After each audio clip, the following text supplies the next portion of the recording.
आजमगढ़ उत्तर प्रदेश की धरती से मैं सौरभ तिवारी आप सभी विद्यार्थियों का अपने YouTube channel BT knowledge world पर बहुत बहुत स्वागत करता हूं और उम्मीद करता हूं आप सभी लोग स्वस्थ होंगे, मस्त होंगे, ज़बरदस्त होंगे, अपनी पढ़ाई लिखाई अपना अध्ययन कर रहे होंगे। तो प्रिय विद्यार्थियों, उम्मीद करते हैं आप लोग अपनी बोर्ड परीक्षा की तैयारी बहुत ज़ोर शोर से कर रहे होंगे और बहुत मेहनत कर रहे होंगे, क्योंकि अब बोर्ड परीक्षा होने में बहुत कम समय बची हुई है और आप लोग जितनी भी आपके पास रिमेनिंग टाइम्स है, जो भी बची हुई समय है, उसको आप लोग अच्छे से अपनी स्टडी पे, अपने अध्ययन पे लगा रहे होंगे। अगर नहीं लगा रहे हैं तो लगाते रहें, क्योंकि अब बहुत कम समय बचा है। अगर अब आप लोग नहीं जागेंगे तो हो सकता है बोर्ड परीक्षा में आप उतना अच्छा प्रदर्शन न कर पाए जितना अच्छा सोचें। अरे भाई, डरा नहीं रहे हैं, बता रहे हैं। तो सभी लोग इसीलिए अपने शेष समयों को अच्छे से अपनी बोर्ड परीक्षा की प्रिपरेशन पे लगाइए, जिससे ज़्यादा से ज़्यादा अंक हम लोग प्राप्त कर पाएँ और उस अंक के द्वारा हम अपने को क्या कर पाएँ, एक अच्छे स्थान में पहुँचा सकें। यूपी बोर्ड में एक जो लड़कों को अपॉर्चुनिटी मिलती है अच्छा प्रदर्शन करके, मेहनत के द्वारा प्रदर्शन करके एक अच्छा लक्ष्य, एक अच्छा रिजल्ट प्राप्त करने की, आप लोग उसी श्रेणी में, उसी कैटेगरी में शामिल हो पाए। तो आज की वीडियो का पूरा मकसद क्या है? आज की वीडियो का मकसद ये है कि जो क्लास 12 इंग्लिश ग्रामर है, उसकी जो टॉपिक होती है सिंथेसिस ऑफ सेंटेंसेज, हम लोग सिंथेसिस ऑफ सेंटेंसेज का आज अध्ययन करेंगे और हम प्रयास करेंगे कि इस वीडियो के द्वारा आपको कम समय में ज़्यादा से ज़्यादा सिंथेसिस की सारी बातों को समझा दिया जाए, जिससे आपको बोर्ड परीक्षा के पहले केवल इस वीडियो को पुनः एक बार देखने के बाद, नोट्स बनाने के बाद, शॉर्ट नोट, भैया केवल शॉर्ट नोट देखते जाना है, जो की पॉइंट रहेंगे उसको लिखते जाना है और सेंटेंसेज को ज़्यादा से ज़्यादा लिख के प्रैक्टिस करते जाना है। और बोर्ड परीक्षा के पहले सिर्फ जो नोट्स आपके की बने रहेंगे और जो सेंटेंसेज आप लिख रहेंगे, केवल उन्हीं की प्रैक्टिस करके आप अच्छे से चले जाएंगे, देख के चले जाएंगे, तो हमें उम्मीद है आपको कोई भी दिक्कत बोर्ड परीक्षा में नहीं होगी और सारे सेंटेंसेज आपको इसी क्लास से मिलेंगे।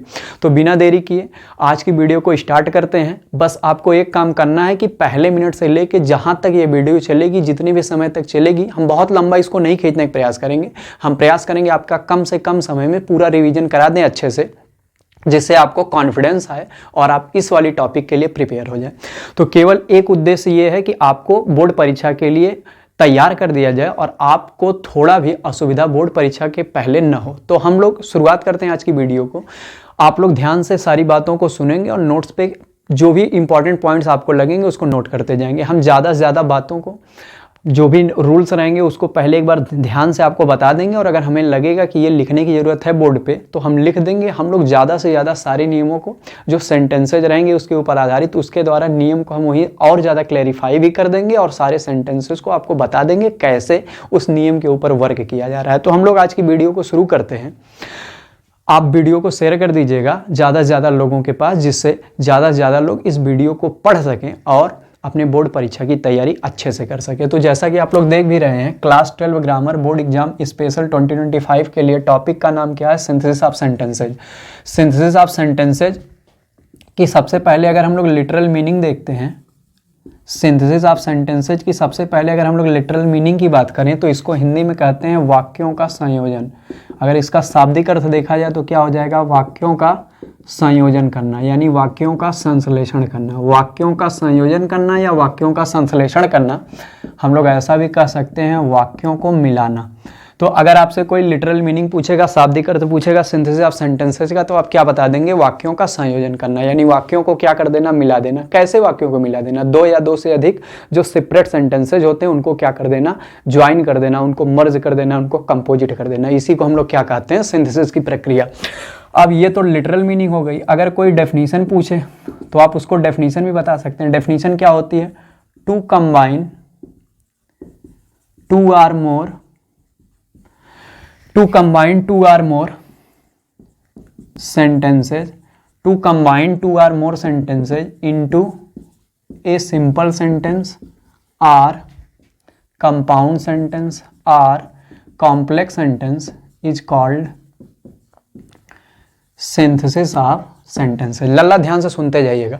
कह रहा है दो या दो से अधिक सेंटेंसेज को या तो एक साधारण वाक्य में, सिंपल सेंटेंस मतलब साधारण वाक्य, आर कंपाउंड सेंटेंस यानी एक संयुक्त वाक्य में, आर कॉम्प्लेक्स सेंटेंस एक मिश्रित वाक्य में बदलने की प्रक्रिया को, संयोजित करने की प्रक्रिया को हम लोग क्या कहते हैं? सिंथेसिस ऑफ सेंटेंसेज, यानी वाक्यों का संयोजन। अब हम यहाँ पे तीन बातें देख रहे हैं, यानी जब हम लोग डेफिनेशन देखें तो हमारे पास निकल के आई कि हम वाक्यों को जोड़कर एक सिंपल सेंटेंस का, यानी एक सरल वाक्य या साधारण वाक्य को रूप दे सकते हैं, और दूसरा कंपाउंड सेंटेंस का, यानी एक संयुक्त वाक्य का रूप दे सकते हैं, और तीसरा है एक कॉम्प्लेक्स सेंटेंस का, यानी एक मिश्रित वाक्य का रूप दे सकते हैं। हम लोग अभी स्टार्टिंग से पहले सबके नियम को जानने से पहले केवल एक एग्जाम्पल ले लेते हैं कि किस प्रकार से यह एक सरल वाक्य, संयुक्त वाक्य और मिश्रित वाक्य के द्वारा सिंथेसिस ऑफ सेंटेंसेस की प्रक्रिया होती है। जैसे हम आपसे कह दें seeing a lion he ran away, seeing a lion he ran away, he ran away. तो यहाँ पे हम लोग देख रहे हैं पहले वाले वाक्य में seeing a lion he ran away, यानी शेर को देखते हुए या शेर को देखकर वह भाग गया। ही रैन अवे मतलब वह क्या हो गया, भाग गया। तो यहाँ पे हम लोग देख रहे हैं यहाँ पे केवल एक फाइनाइट वर्ब है, केवल एक फाइनाइट वर्ब है, और यहाँ पे सीइंग किसका काम कर रहा है, प्रेजेंट पार्टिसिपल का काम कर रहा है। तो अगर किसी भी वाक्य में एक सब्जेक्ट और एक फाइनाइट वर्ब पाई जाती है तो उससे किस सेंटेंस का निर्माण होता है, सिंपल सेंटेंस का निर्माण होता है। तो सिंथेसिस की प्रक्रिया द्वारा एक सिंपल सेंटेंस का निर्माण हो सकता है। हम पहले एग्जाम्पल द्वारा यह बात देख ली। दूसरा, अगर हम दूसरा एग्जाम्पल लें, दूसरे में कह रहा है कंपाउंड सेंटेंस का भी निर्माण किया जा सकता है। डेफिनेशन का आती है सिंपल का भी हो सकता है, कंपाउंड का भी हो सकता है। जैसे हम कह दें Ram is poor but honest. तो हम लोग यहाँ पे देख रहे हैं कि Ram is poor but honest का मतलब है राम गरीब है लेकिन क्या है, ईमानदार है। और यहाँ पर इस वाक्य में हमें बट दिखाई दे रहा है, और बट क्या होता है, कोऑर्डिनेटिंग कंजक्शन होता है। और जहाँ पे कोऑर्डिनेटिंग कंजक्शन प्रयोग किया जाता है उस वाक्य को हम लोग क्या कहते हैं, कंपाउंड कहते हैं। और इससे सिंथेसिस की प्रक्रिया द्वारा कॉम्प्लेक्स सेंटेंस का भी निर्माण हो सकता है। जैसे हम कह दें Aldous Ram is rich, Aldous Ram is rich, comma he is माइजर।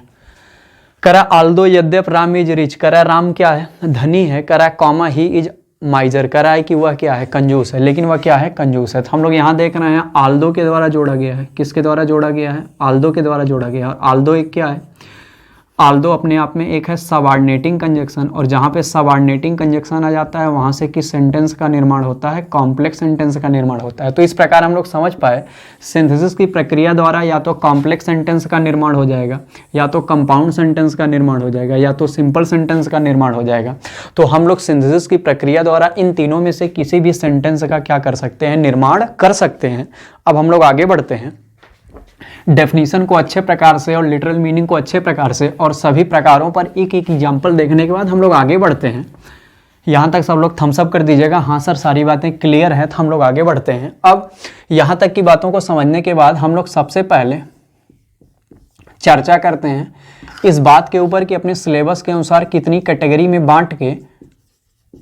Category में बांट को हमको इस टॉपिक को पढ़ना है। तो सबसे पहले हम लोगों को सिंथेसिस की प्रक्रिया द्वारा सिंपल सेंटेंस का निर्माण करना है, दूसरा कंपाउंड सेंटेंस का निर्माण करना है, और तीसरा कॉम्प्लेक्स सेंटेंस का निर्माण करना है। चलो अपने शॉर्ट नोट में इस बात को लिख लेंगे। कैटेगरी अपने सिलेबस के अनुसार 3 प्रकार की है। सिंथेसिस की प्रक्रिया द्वारा सिंपल सेंटेंस का निर्माण करना, सिंथेसिस की प्रक्रिया द्वारा कंपाउंड सेंटेंस का निर्माण करना, और सिंथेसिस की प्रक्रिया द्वारा कॉम्प्लेक्स सेंटेंस का निर्माण करना। सबसे पहली बात हम लोग करते हैं किसका निर्माण करना, फॉर्मेशन ऑफ सिंपल सेंटेंस। सबसे पहला formation of simple sentence, formation of simple sentence. तो अगर हम लोग फॉर्मेशन ऑफ सिंपल सेंटेंस की बात करें तो सबसे पहले हम लोग सिंपल सेंटेंस की डेफिनेशन जान लेते हैं। सिंपल सेंटेंस की डेफिनेशन क्या कहती है, कोई भी ऐसा वाक्य जिसमें एक सब्जेक्ट पाया जाता है और एक फाइनाइट वर्ब पाई जाती है। कोई भी ऐसा वाक्य जिसमें एक सब्जेक्ट पाया जाता है और एक फाइनाइट वर्ब पाई जाती है, ऐसे सेंटेंस को सिंपल सेंटेंस कहा जाता है। ऐसे सेंटेंस को सिंपल सेंटेंस कहा जाता है। जैसे एग्जाम्पल के तौर पे he is going to school, he is going to school. दूसरा he was cooking the food, he was cooking the food. और एक और ले रहे हैं example, the soldier was preparing the war field. तो पहले वाक्य में हम लोग देख रहे हैं he is going to school, वह विद्यालय जा रहा है। इसमें एक सब्जेक्ट है और एक वर्ब है। दूसरे वाले में देख रहे हैं ही वॉज कुकिंग द फूड, कह रहा है कि वह क्या कर रहा है, भोजन पका रहा है। यहाँ एक सब्जेक्ट है और एक वर्ब है। और तीसरा the soldier was preparing the war field, कह रहा है कि जो सैनिक है वह युद्ध वाले मैदान को क्या कर रहा है, तैयार कर रहा है। यहाँ पे एक सब्जेक्ट है और एक वर्ब है। तो जहाँ पे भी वाक्य में एक सब्जेक्ट और एक वर्ब पाई जाती है, वन सब्जेक्ट प्लस वर्ब दिखाई देती है, वर्ब मतलब एक फाइनाइट वर्ब दिखाई देती है, वह किस प्रकार के सेंटेंस का निर्माण करती है, सिंपल सेंटेंस का निर्माण करती है। उम्मीद करते हैं आपको सिंपल सेंटेंस की डेफिनेशन समझ में आ गई। अब हम लोग आगे बढ़ते हैं और फॉर्मेशन ऑफ सिंपल सेंटेंस की चर्चा करते हैं। फॉर्मेशन ऑफ सिंपल सेंटेंस का मतलब है दो या दो से अधिक सेपरेट सेंटेंस को मिला के एक सिंपल सेंटेंस में क्या करना, कन्वर्ट करना। दो या दो से अधिक साधारण वाक्यों को मिला के एक साधारण वाक्य में क्या करना, कन्वर्ट करना। अब अपने सिलेबस के अनुसार सिंपल सेंटेंस बनाने की बहुत सारी विधियां हैं। सबसे पहले हम लोग उसका नाम जान लेते हैं। सबसे पहली विधि है किसका प्रयोग करके, पार्टिसिपल का प्रयोग करके। दूसरी विधि कौन सी है, इन्फिनेटिव का प्रयोग करके। पहली विधि कौन सी है, पार्टिसिपल का प्रयोग करके। दूसरी विधि कौन सी है, इन्फिनेटिव का प्रयोग करके। तीसरी कौन सी है, नॉमिनेटिव एब्सोल्यूट का प्रयोग करके। चौथी कौन सी है, नाउन या फ्रेज इन अपोजिशन का प्रयोग करके। फ्रेज इन अपोजिशन का प्रयोग करके। सब लोग लिखते जाइए, कमेंट बॉक्स में लिखते जाइए। पहला पार्टिसिपल का प्रयोग करके, दूसरा इन्फिनेटिव का प्रयोग करके, तीसरा नॉमिनेटिव एब्सोल्यूट का प्रयोग करके, चौथा नाउन या फ्रेज इन अपोजिशन का प्रयोग करके, पांचवा नाउन या जिरंड के पूर्व, नाउन या जिरंड के पूर्व प्रीपोजिशन का प्रयोग करके। छठा एडजेक्टिव का प्रयोग करके, एडजेक्टिव का प्रयोग करके। सातवां एडवर्ब या एडवर्बियल फ्रेज का प्रयोग करके, एडवर्ब या एडवर्बियल फ्रेज का प्रयोग करके। और सबसे लास्ट है कंजक्शन एंड का प्रयोग करके, कंजक्शन एंड का प्रयोग करके, कंजक्शन एंड का प्रयोग करके। हम लास्ट बार सब विधियों का नाम बता दे रहे हैं। पहला पार्टिसिपल का प्रयोग करके, दूसरा इन्फिनेटिव का प्रयोग करके, तीसरा नॉमिनेटिव एब्सोल्यूट का प्रयोग करके, चौथा नाउन या फ्रेज इन अपोजिशन का प्रयोग करके, पांचवा किसका प्रयोग करके, नाउन या जिरंड के पूर्व प्रीपोजिशन का प्रयोग करके, फिर एडजेक्टिव का प्रयोग करके, फिर एडवर्ब या एडवर्बियल फ्रेज का प्रयोग करके, और फिर कंजक्शन एंड का प्रयोग करके। उम्मीद करते हैं आपको सारी विधि जो हम लोगों को फॉर्मेशन ऑफ सिंपल सेंटेंस में देखनी है, सबका नाम सबको याद हो गया, अच्छे से याद आ गया। हम लोग किसके ऊपर पढ़ने जा रहे हैं, तो सबसे पहला हम लोग बात करते हैं पार्टिसिपल का प्रयोग करके। सबसे पहला हम लोग किसकी चर्चा करते हैं, पार्टिसिपल का प्रयोग करके, पार्टिसिपल का प्रयोग करके। हम लोग जानते हैं, सबसे पहले हम लोग पार्टिसिपल के बारे में देख लेते हैं। पार्टिसिपल कहते किसे हैं, तो कोई आपसे पूछेगा पार्टिसिपल की डेफिनेशन, तो आप नॉर्मल सा बता दीजिएगा। पार्टिसिपल एक ऐसा शब्द होता है जो किसी वाक्य में वर्ब का और एडजेक्टिव दोनों का कार्य करता है, वर्ब और एडजेक्टिव दोनों का कार्य करता है, वर्ब एडजेक्टिव दोनों का कार्य करता है। पार्टिसिपल इंग्लिश ग्रामर में प्रयोग किया जाने वाला एक ऐसा शब्द है जो सेंटेंसेज में वर्ब प्लस एडजेक्टिव दोनों का एक साथ कार्य करता है। तो अगर कोई भी ऐसा शब्द दिखाई दे जो वाक्य में वर्ब का भी काम कर रहा हो, साथ ही साथ एडजेक्टिव का भी काम कर रहा हो, तो उसको हम लोग क्या कहते हैं, पार्टिसिपल कहते हैं। जैसे एक एग्जाम्पल के द्वारा हम आपको बताते हैं, जैसे he found his last pen, he found his last pen. दूसरा ले लेते हैं एक और example, Sita found her stolen watch. अगर आप इन दोनों सेंटेंस को ध्यान से देखें तो पहले वाले वाक्य में कह रहा है he found his last pen, उसने अपनी खोई हुई कलम पाई, और दूसरे में कह रहा है Sita found her stolen watch, सीता ने अपनी चुराई गई घड़ी पाई। तो पहले वाले वाक्य में ही उसने फाउंड पाया, हिज अपनी, यहाँ पेन क्या है, नाउन है, और नाउन की विशेषता क्या है कि वह खोई हुई है। तो यहाँ पे जो लॉस्ट है वह एडजेक्टिव का भी काम कर रहा है, क्योंकि ये इस नाउन को क्या कर रहा है, मॉडिफाई कर रहा है। जो खोई हुई क्या है, कलम है, तो कलम की विशेषता क्या है कि वह खोई हुई है, और लूज क्या है, वर्ब भी होती है, यानी लॉस्ट उसका थर्ड फॉर्म जो यूज किया गया है। तो हम लोग यहाँ पे देख रहे हैं लॉस्ट शब्द जो है वर्ब और एडजेक्टिव दोनों का काम कर रहा है, और जो किसी भी वाक्य में कोई शब्द वर्ब एडजेक्टिव दोनों का काम करता है तो वह क्या होता है अपने आप में पार्टिसिपल। तो खोई हुई कलम, खोना उसकी क्या है, विशेषता है, और खोई हुई है तो वह वर्ब का कार्य कर रहा है, यानी क्रिया भी है। तो इस प्रकार लॉस्ट इस वाले में क्या है, पार्टिसिपल का काम कर रहा है। कौन सा पार्टिसिपल हम लोग अभी आगे समझते हैं, केवल अभी आप ये जानिए जो वर्ब और एडजेक्टिव का काम करता है उसको हम लोग क्या कहते हैं, पार्टिसिपल कहते हैं। अब दूसरा, Sita found her stolen watch, सीता ने अपनी चुराई गई घड़ी पाई। तो यहाँ पे स्टोलन वॉच के पहले प्रयोग किया गया है। वॉच नाउन है और स्टील क्या होती है, वर्ब होती है, उसका थर्ड फॉर्म स्टोलन है। और स्टोलन मतलब चोरी की हुई या चुराई हुई, तो यहाँ एडजेक्टिव का भी काम कर रहा है ये। तो एडजेक्टिव और वर्ब जब दोनों का काम यह कर रहा है स्टोलन, तो यह यहाँ किसका काम कर रहा है, पार्टिसिपल का। तो पार्टिसिपल का मतलब क्या है, the word in the sentence which act as verb as well adjective is called participle. तो पार्टिसिपल होने के लिए दो प्रोसीडर एक साथ होना चाहिए, उसके द्वारा दो फंक्शनिंग एक साथ होनी चाहिए, वर्ब की और किसकी, एडजेक्टिव की। ये दोनों सेंटेंस आपको इस बात का ज्ञान करा गए कि पार्टिसिपल हमें दिखता कैसा है और कार्य कैसा करता है। यहाँ पे हम लोग देख लिए। अब अपने सिलेबस के अनुसार जो पार्टिसिपल है उसको हम लोगों को तीन प्रकार से पढ़ना है, क्योंकि पार्टिसिपल तीन रूपों में पाया जाता है। पहला पीपी प्रेजेंट पार्टिसिपल, दूसरा पीपी पास्ट पार्टिसिपल, तीसरा पीपी परफेक्ट पार्टिसिपल।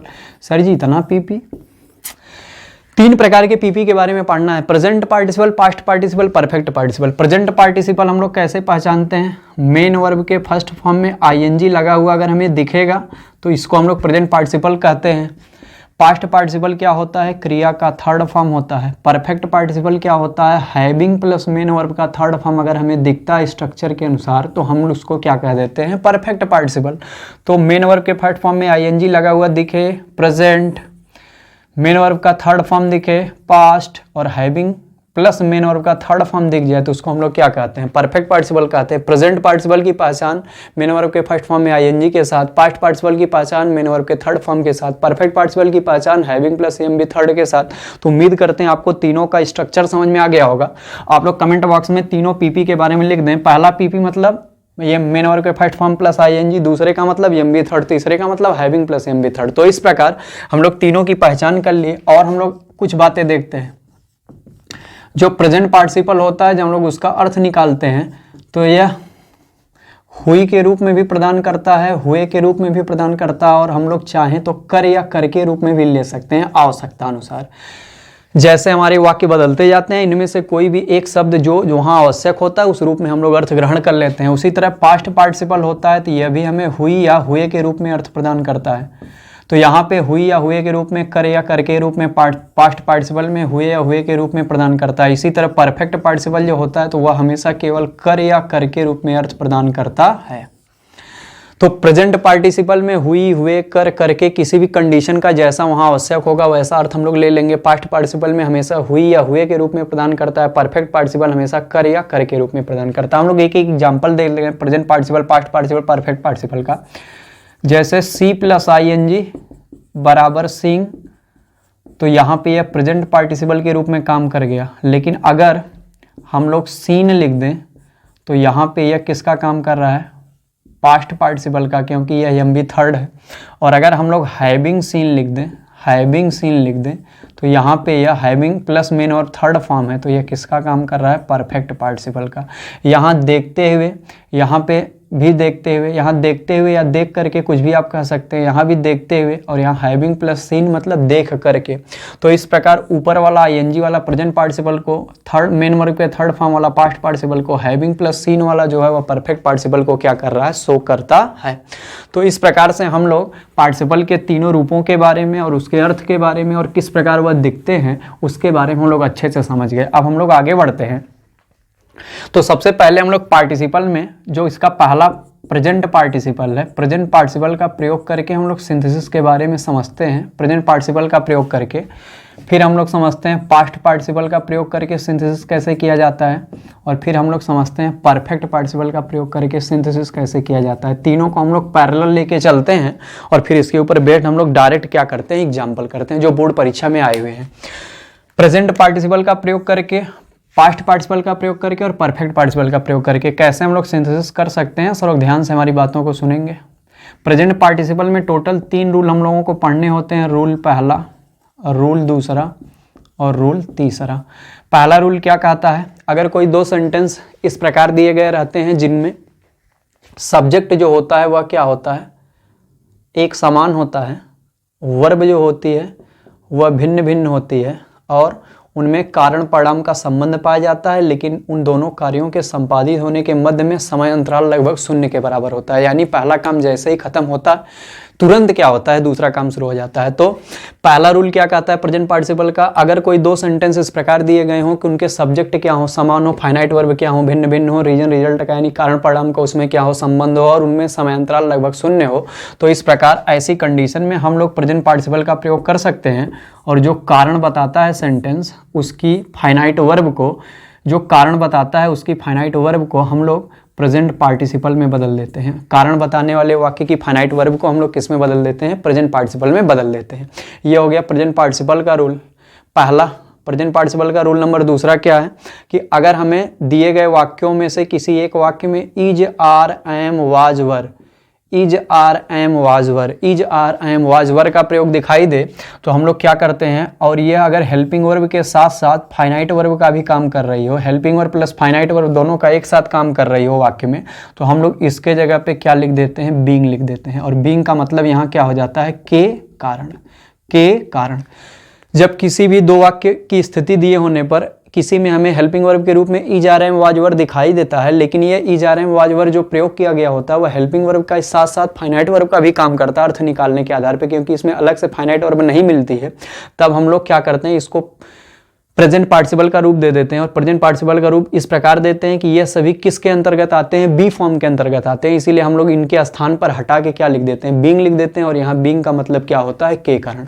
तीसरा नियम क्या कहता है, अगर 2 सेंटेंस यस 1 यस 2 इस प्रकार दिए गए हों कि पहले वाले का जो ऑब्जेक्ट है वह दूसरे वाले में सब्जेक्ट का काम कर रहा हो, पहले वाले का ऑब्जेक्ट दूसरे वाले में सब्जेक्ट का काम कर रहा हो, पहले वाले का ऑब्जेक्ट दूसरे वाले में सब्जेक्ट का काम कर रहा हो, और इस सब्जेक्ट के बारे में जो कुछ बताया जाए वह प्रेजेंट पार्टिसिपल के माध्यम से बताया गया हो, तो हम क्या करते हैं, हम इन दोनों वाक्यों का सिंथेसाइज करते समय हम इस वाक्यों का या इन दिए गए दोनों वाक्यों का सिंथेसाइज करते समय जो पार्ट प्रेजेंट पार्टिसिपल के द्वारा उसकी विशेषता को प्रकट कर रहा होता है या विशेषता बता रहा होता है, हम लोग पहले वाले सेंटेंस के क्रिया के तुरंत बाद जो उसकी विशेषता को प्रकट कर रहा होता है हम लोग उसको लाके क्या कर देते हैं, जोड़ देते हैं। हम लोग उसकी क्रिया की विशेषता को जो दूसरे वाले में प्रकट करता हुआ प्रेजेंट पार्टिसिपल के माध्यम से पार्ट दिखाई दे रहा होता है, हम लोग उसी के तुरंत बाद लाके उस वाले पार्ट को क्या कर देते हैं, जोड़ देते हैं। क्रिया के बाद मतलब पहले वाले वाक्य के स्ट्रक्चर के बाद जहां आवश्यक होता है उस वाले पार्ट को लाके क्या कर देते हैं, जोड़ देते हैं। सबको बात समझ में आई। तो पहले वाले वाक्य की क्रिया के बारे में यहाँ प्रेजेंट पार्टिसिपल के द्वारा में बताया गया होगा, तो हम लोग यहाँ पे क्या करेंगे, इन दोनों वाक्यों को इस नियम द्वारा क्या कर सकते हैं, जोड़ सकते हैं। तो उम्मीद करते हैं आपको यह तीसरा वाक्य समझ में आ गया होगा अच्छे से, कोई दिक्कत आपको नहीं हुई होगी। अब हम लोग पास्ट पार्टिसिपल की बात करते हैं। अगर हम लोग पास्ट पार्टिसिपल की बात करें तो इसमें भी सेम एक ही नियम है, बस केवल यस 1 यस 2 2 सेंटेंस दिए रहेंगे। पहले वाले सेंटेंस का जो ऑब्जेक्ट है दूसरे वाले में सब्जेक्ट का काम कर रहा होगा, और इस सब्जेक्ट के बारे में जो कुछ भी बताया गया होगा यहाँ पास्ट पार्टिसिपल के माध्यम से बताया गया हो। 2 वाक्य यस 1 यस 2 इस प्रकार लिए गए हो कि पहले का ऑब्जेक्ट दूसरे में सब्जेक्ट का काम करे, और इस सब्जेक्ट के बारे में वाक्य में जो कुछ भी बताया गया हो वह पास्ट पार्टिसिपल के माध्यम से बताया गया हो, तो हम लोग क्या करते हैं, जिस शब्द के बारे में वह विशेषता को प्रकट कर रहा होता है हम लोग उसी शब्द के पास लाकर उस पार्ट को क्या कर देते हैं, बेसिकली उस वर्ड को जो वह पास्ट पार्टिसिपल कराता है उसको क्या कर देते हैं, शामिल कर देते हैं उस नाउन के ठीक पहले जिसकी वह विशेषता बता रहा होता है पास्ट पार्टिसिपल वाला शब्द, उसी नाउन के ठीक पहले लाके उसको लिख देते हैं। इस प्रकार हमारे इस वाक्य का क्या हो जाता है, सिंथेसिस हो जाता है। तो पास्ट पार्टिसिपल द्वारा जब करेंगे जिस नाउन को हम मॉडिफाई कर रहा होगा उसी के ठीक पहले लाके पास्ट पार्टिसिपल द्वारा शब्द को क्या कर देते हैं, लिख देते हैं, तो हमारी सिंथेसिस की प्रक्रिया पूर्ण हो जाती है। अब हम लोग परफेक्ट पार्टिसिपल की बात करते हैं। परफेक्ट पार्टिसिपल में क्या होता है, अगर 2 वाक्य यस 1 यस 2 इस प्रकार दिए गए हों कि दोनों के सब्जेक्ट क्या हो, एक समान हो, और दोनों की फाइनाइट वर्ब क्या हो, भिन्न भिन्न हो, दोनों की फाइनाइट वर्ब क्या हो, भिन्न भिन्न हो, दोनों में कारण परिणाम का क्या हो, संबंध हो, लेकिन उन दोनों वाक्यों के कार्यों के संपादित होने के मध्य, दोनों वाक्यों के कार्यों के संपादित होने के मध्य समय अंतराल, दोनों वाक्यों के कार्यों के संपादित होने के मध्य समय अंतराल कुछ लग रहा हो, यानी समय अंतराल 0 के बराबर न हो, तो ऐसी स्थिति में हम लोग दोनों वाक्यों को जोड़कर सिंथेसिस करते समय क्या करते हैं, परफेक्ट पार्टिसिपल का प्रयोग करते हैं। प्रेजेंट पार्टिसिपल में क्या होता है, जो टाइम इंटरवल होता है वह 0 के बराबर होता है लगभग, लेकिन परफेक्ट पार्टिसिपल में क्या होता है, वह टाइम इंटरवल कुछ होता है, यानी तुरंत कार्य संपादित नहीं होता पहले के बाद दूसरा।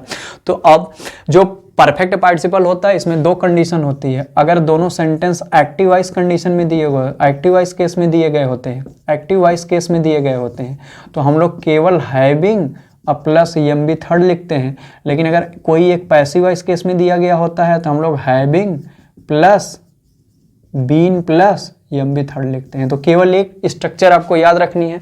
अगर एक्टिव वॉइस केस में दोनों दिए गए हैं तो हैविंग प्लस ईएमबी थर्ड लिखेंगे, लेकिन पैसिव वॉइस केस में दिए गए होंगे तो having plus been plus EMB third का प्रयोग करते हैं। तो इस प्रकार जितनी भी स्थितियां बन सकती थी, हम लोग सारी स्थितियों के बारे में समझ गए। पार्टिसिपल के पार्टिसिपल में प्रेजेंट पार्टिसिपल की 3 स्थितियां हैं, पास्ट पार्टिसिपल की केवल एक स्थिति है, और परफेक्ट पार्टिसिपल की स्थिति एक है, केवल उसके स्ट्रक्चर 2 हैं, एक एक्टिव वॉइस केस के और एक पैसिव वॉइस केस के। तो आपको अभी बस क्या याद रखना है, प्रेजेंट पार्टिसिपल में समय अंतराल जो होता है पहले रूल में वह बिल्कुल नहीं लगता है, और परफेक्ट पार्टिसिपल में समय अंतराल जो होता है वह कुछ लगता है, वह 0 के बराबर नहीं होता है।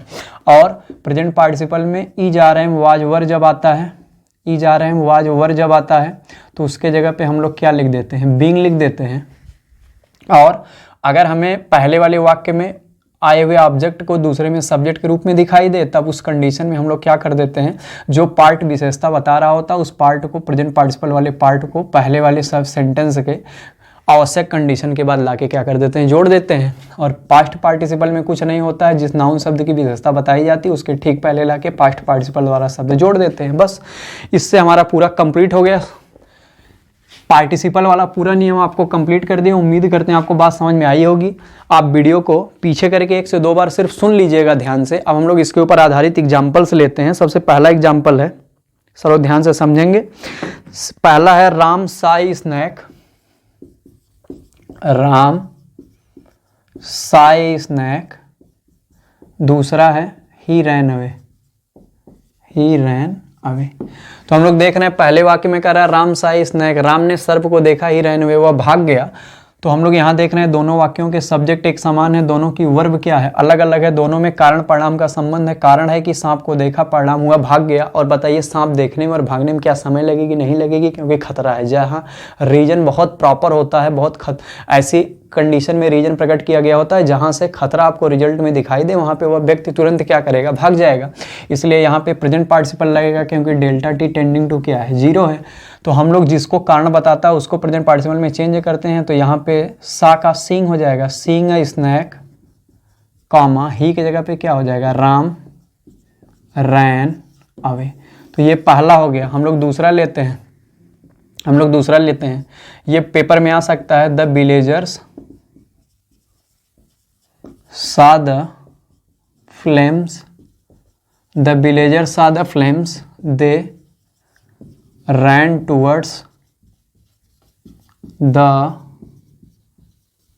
burning house। कह रहा है गांव वालों ने आग की ज्वाला के आग के लपटों को देखा। दे रैन टूवर्ड द बर्निंग हाउस, वे लोग जलते हुए घर की तरफ दौड़े। तो हम लोग यहाँ पे देख रहे हैं जैसे ही देखे होंगे वैसे ही दौड़े होंगे।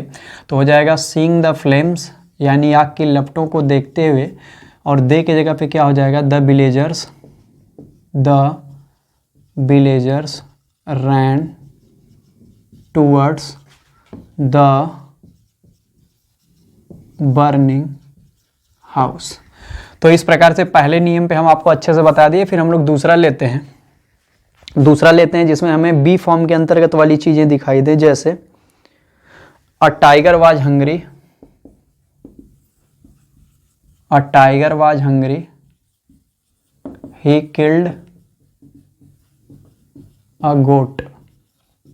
करा टाइगर वाज हंग्री, करा एक टाइगर जो था वो भूखा था। करा ही किल्ड ए गोट, करा उसने एक गोट को यानी बकरी को जान से मार दिया। यहाँ पे वाच का प्रयोग हमें दिखाई दे रहा है, तो हम लोग इसके जगह पे क्या लिख देंगे, बीइंग हंग्री। और इसका अर्थ क्या हो जाएगा, भूखे होने के कारण।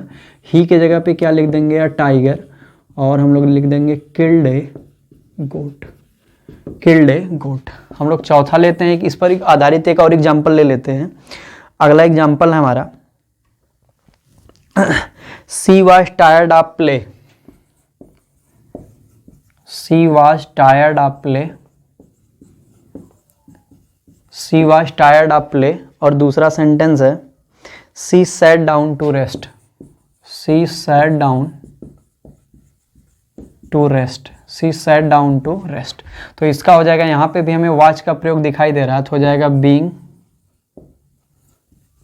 टायर्ड ऑफ प्ले, यानी खेल कर थक जाने के कारण, और हो जाएगा शी सैट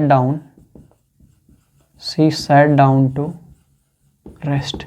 तो कह रहा खेल कर थक जाने के कारण कह रहा वो आराम करने के लिए क्या हो गई, बैठ गई। तो उम्मीद करते हैं आपको यहाँ तक की बात समझ में आ गई होगी। हम लोग अब तीसरे टाइप के ऊपर एक एग्जाम्पल लेते हैं, जिसमें पहले वाक्य का ऑब्जेक्ट दूसरे में किसका काम कर रहा होता है, सब्जेक्ट का। तो सेंटेंस है, सब लोग ध्यान से देखें। आई सा रमेश, और दूसरा सेंटेंस है he was abusing his neighbour. बहुत तगड़ा काम कर रहा है, सब लोग ध्यान सुने। कह रहा आई सा Ramesh he was abusing his neighbour. कह रहा मैंने रमेश को देखा हुआ अपने पड़ोसी को क्या कर रहा था, गाली दे रहा था। तो पहले वाले वाक्य का ऑब्जेक्ट दूसरे वाक्य में ही के रूप में प्रयोग किया गया, यानी सब्जेक्ट के रूप में प्रयोग किया गया है। और इसके बारे में जो बताया गया है वह किसके द्वारा बताया गया है, प्रेजेंट पार्टिसिपल के द्वारा बताया गया है। तो हम लोग क्या करेंगे, केवल ला के उस पार्ट को जोड़ देंगे ऑब्जेक्ट के बाद, पहले वाक्य के बाद।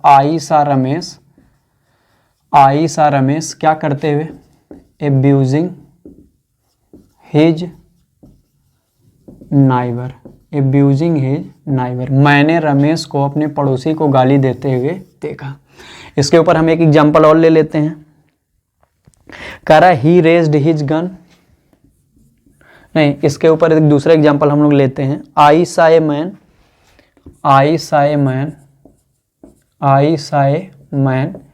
He was carrying a lamp. तो पहले वाक्य में यहाँ पे मैन ऑब्जेक्ट है और यहाँ पर यही सब्जेक्ट का काम यानी ही का काम कर रहा है। तो जब हम उसको मिलाएंगे तो क्या हो जाएगा, I saw a man carrying a lamp, I saw a man carrying a lamp. उम्मीद करते हैं आपको अच्छे से बातें समझ में आ रही होंगी। तो हम लोग प्रेजेंट पार्टिसिपल पे आधारित हर टाइप के सेंटेंस को कर लिए। आप लोग इतनी बातों को अच्छे से ध्यान रखिएगा, पहले वाले रूल पे, दूसरे वाले रूल पे और तीसरे वाले रूल पे, सब रूल पे हम एग्जाम्पल कर लिए। हम लोग पास्ट पार्टिसिपल के कुछ एग्जाम्पल लेते हैं। पास्ट पार्टिसिपल का एग्जाम्पल पहला है आई फाउंड माई पेन, और दूसरा सेंटेंस है it was lost.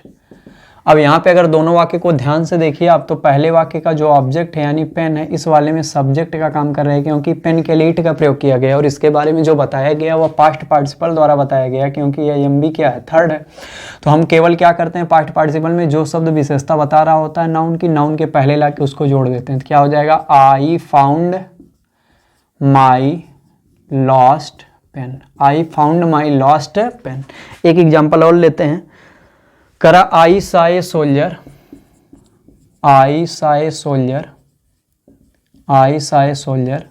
He was wounded, करा मैंने एक सैनिक को देखा हुआ घायल था। तो यहाँ पे सोल्जर नाउन है, इसकी विशेषता क्या हुआ, घायल था। तो यहाँ पे ये एडजेक्टिव है, मतलब ये इसकी विशेषता बता रहा है, लेकिन किसके रूप में, पास्ट पार्टिसिपल के रूप में। तो केवल इस नाउन के पहले लाके लिख देंगे तो हो जाएगा आई सा अ वुंडेड सोल्जर। इसका मतलब हो गया मैंने एक घायल सैनिक को देखा। तो उम्मीद करते हैं आपको पूरा पार्टिसिपल अभी तक यहाँ तक समझ में आया होगा। हम लोग इसके तीसरे वाले पार्ट की तरफ चलते हैं। परफेक्ट पार्टिसिपल के ऊपर कुछ एग्जाम्पल लेते हैं। परफेक्ट पार्टिसिपल का पहला एग्जाम्पल हम लोग लेते हैं जिसमें हम लोग समय लगता है। He had completed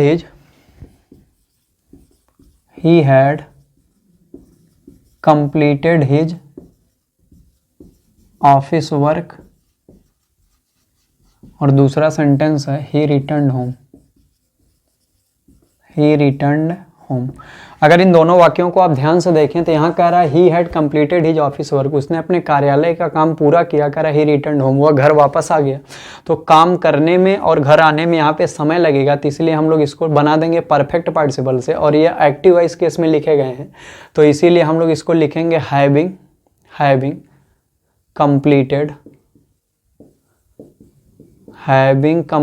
his office work, comma, he returned home। तो यहाँ पे हम लोग यहाँ परफेक्ट पार्टिसिपल का प्रयोग कर दिए, क्योंकि यहाँ delta T is not tending to क्या है, 0 है, क्योंकि काम करने में और घर आने में कुछ क्या लगा होगा, समय लगा होगा। उम्मीद करते हैं आपको ये वाला समझ में आ गया होगा। जब एक्टिव वॉइस केस में दिया रहेगा तो हम लोग कैसे सिंथेसाइज करेंगे। हम लोग आगे बढ़ते हैं। एक सेंटेंस हम लोग लेते हैं जिसमें हम लोग पैसिव वॉइस केस दिखाई दे। सेंटेंस है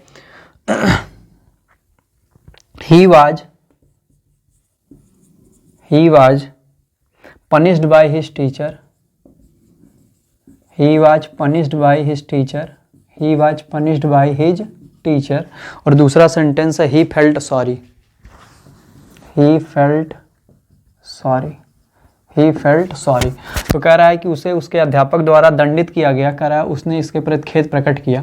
तो यहाँ पे हम लोग देख रहे हैं हेल्पिंग वर्ब के साथ यानी वाज के साथ एमबी थर्ड का प्रयोग किया गया है और बाई का भी प्रयोग किया गया है, प्लस ऑब्जेक्ट का भी प्रयोग किया गया है। और जहाँ बाई प्लस ऑब्जेक्ट आता है हम लोग जानते हैं वह पैसिव वॉइस केस होता है, और हेल्पिंग वर्ब के साथ मेन वर्ब की थर्ड फॉर्म भी आई है। तो हम लोग इसको पैसिव वॉइस केस में जब बनाएंगे तो क्या बढ़ जाएगा, हैविंग बीन, फिर third form punished, having been punished by his teacher, having been punished by his teacher, और हो जाएगा he felt sorry, he felt sorry।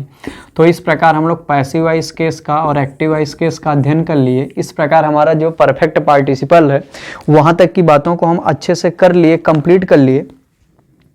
तो उम्मीद करते हैं आपको पार्टिसिपल अच्छे से समझ में आ गया होगा, उसका हर एक जो नियम था उसको आपको समझा दिया गया। आपको कंसेप्ट केवल ध्यान से देखते जाने हैं। इसके ऊपर बेस्ड नाम का अंतर हो सकता है, क्रिया का अंतर हो सकता है, लेकिन सेंटेंस पे रूल जो अप्लाई होगा वो इसी में से आएगा। अब हम लोग पार्टिसिपल करने के बाद हम लोग पार्टिसिपल के बाद दूसरा देखते हैं इन्फिनेटिव का प्रयोग करके।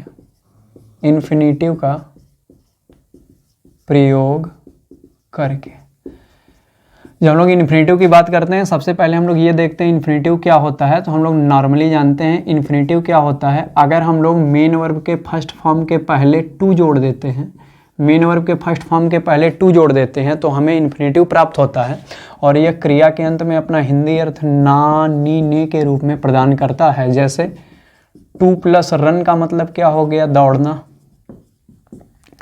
टू प्लस ईट का मतलब क्या हो गया, खाना। और टू प्लस वॉश का मतलब क्या हो गया, धोना।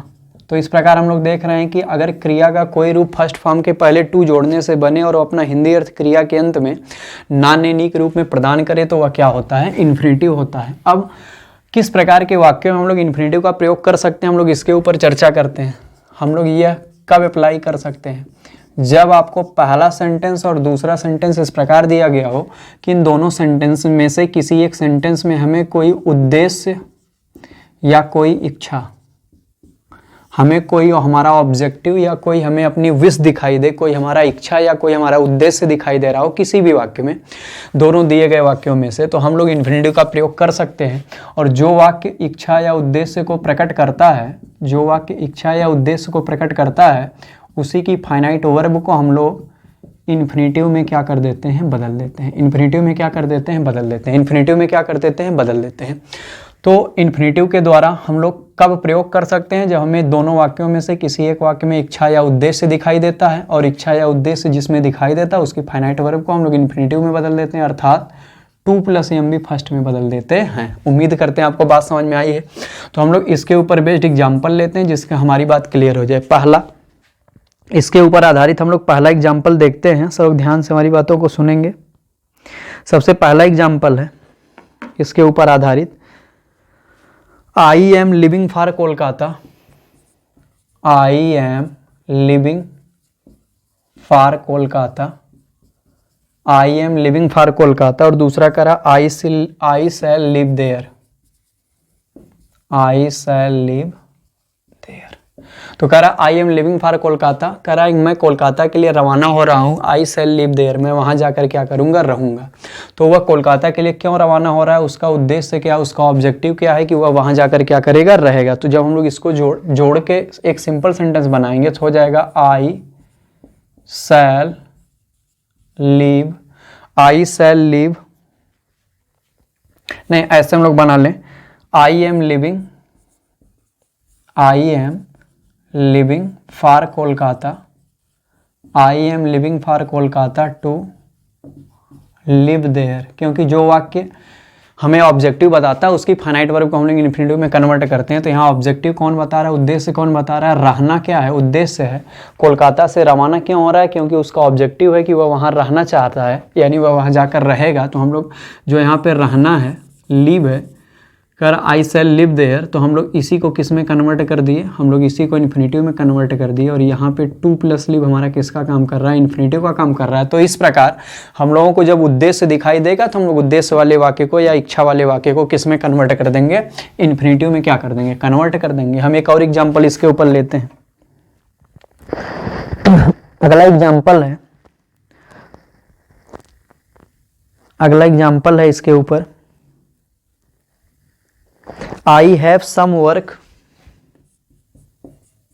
I have some work, और दूसरा सेंटेंस है I must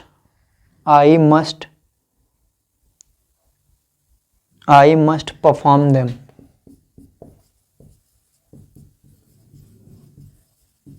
I must perform them। तो कह रहा आई हैव सम वर्क, कह रहा मेरे पास कुछ काम है, कह रहा आई मस्ट परफॉर्म देम, कह रहा मुझे अवश्य उसको परफॉर्म करना है, यानी उसको कंप्लीट करना है, उसको पूरा करना है। तो जो काम है उसको परफॉर्म करना है, तो इसका उद्देश्य क्या, ऑब्जेक्टिव क्या है, उसे कंप्लीट करना। तो क्या हो जाएगा, I have some work to perform them, तो हमें जैसे इस प्रकार दोनों वाक्य जो आपको बताए, जहां पे हमें ऑब्जेक्टिव या विश दिखाई देगा, हम लोग उसी को किस में बदल देंगे, इन्फिनिटिव में बदल देंगे, यानी उस वाली वर्ब को किसका रूप दे देंगे, to plus M B first का। अब मोस्ट इंपॉर्टेंट आपको रूल बताने जा रहे हैं इन्फिनिटिव का। एक दूसरा रूल भी है इसके अंतर्गत, जिसमें हमें क्या होता है, दो सेंटेंस दिए गए होते हैं, ये मोस्ट इंपॉर्टेंट, ये पेपर में इस बार आएगा। दो sentence S one S two इस प्रकार दिए गए हों कि पहले वाले वाक्य में हमें दो सेंटेंस अगर यस वन और यस टू इस प्रकार दिए गए हों कि पहले वाले वाक्य में अगर हमारा पहला वाला वाक्य प्रेजेंट में हो, यदि हमारे पास दो वाक्य यस वन और यस टू इस प्रकार दिए गए हों कि हमारे पहले वाले सेंटेंस में जो कि मान लेते हैं प्रेजेंट में है, उसमें हमें इज प्लस बेरी प्लस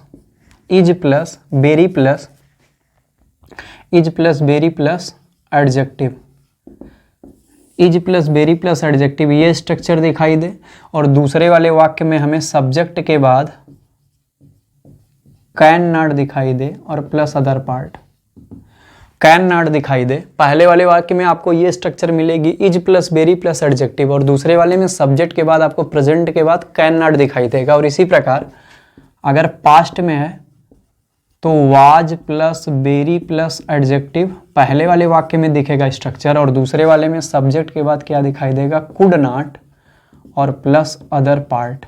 तो अगर ऐसी स्थितियां आपको बने कि was plus very plus adjective पहले में और फिर सब्जेक्ट के बाद कुड नॉट दिखाई दे, या is plus very plus adjective पहले में और दूसरे में सब्जेक्ट के बाद कैन नॉट दिखाई दे, जब प्रेजेंट में रहेगा तो कैन नॉट, जब पास्ट में रहेगा तो कुड नॉट, जब प्रेजेंट में रहेगा तो इज, जब पास्ट में रहेगा तो वाज, अगर ऐसा दिखाई दे तब हम लोग इस कंडीशन में भी इन्फिनिटिव का प्रयोग कर सकते हैं। और हमें करना क्या होगा, जो हमारा बेरी होता है उसको हम लोग टी डबल ओ में कन्वर्ट कर देते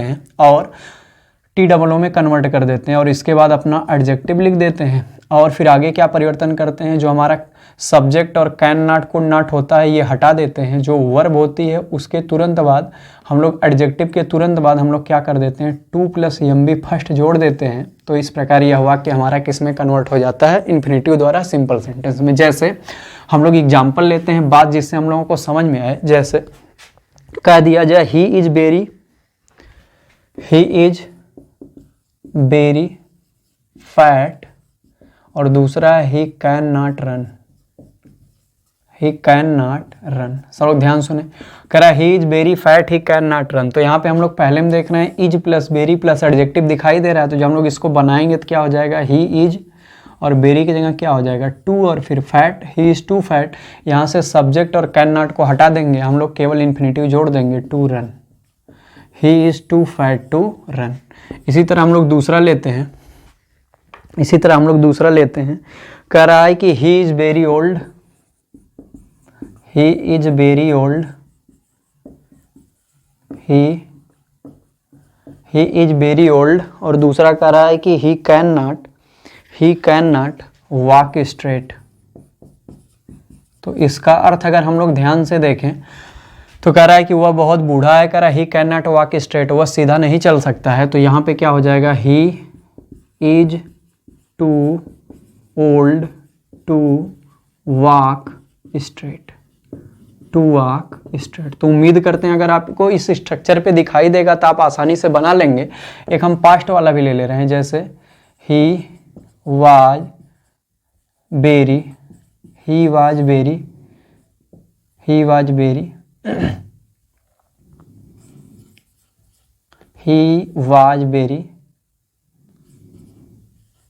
careless, he was very careless, he could not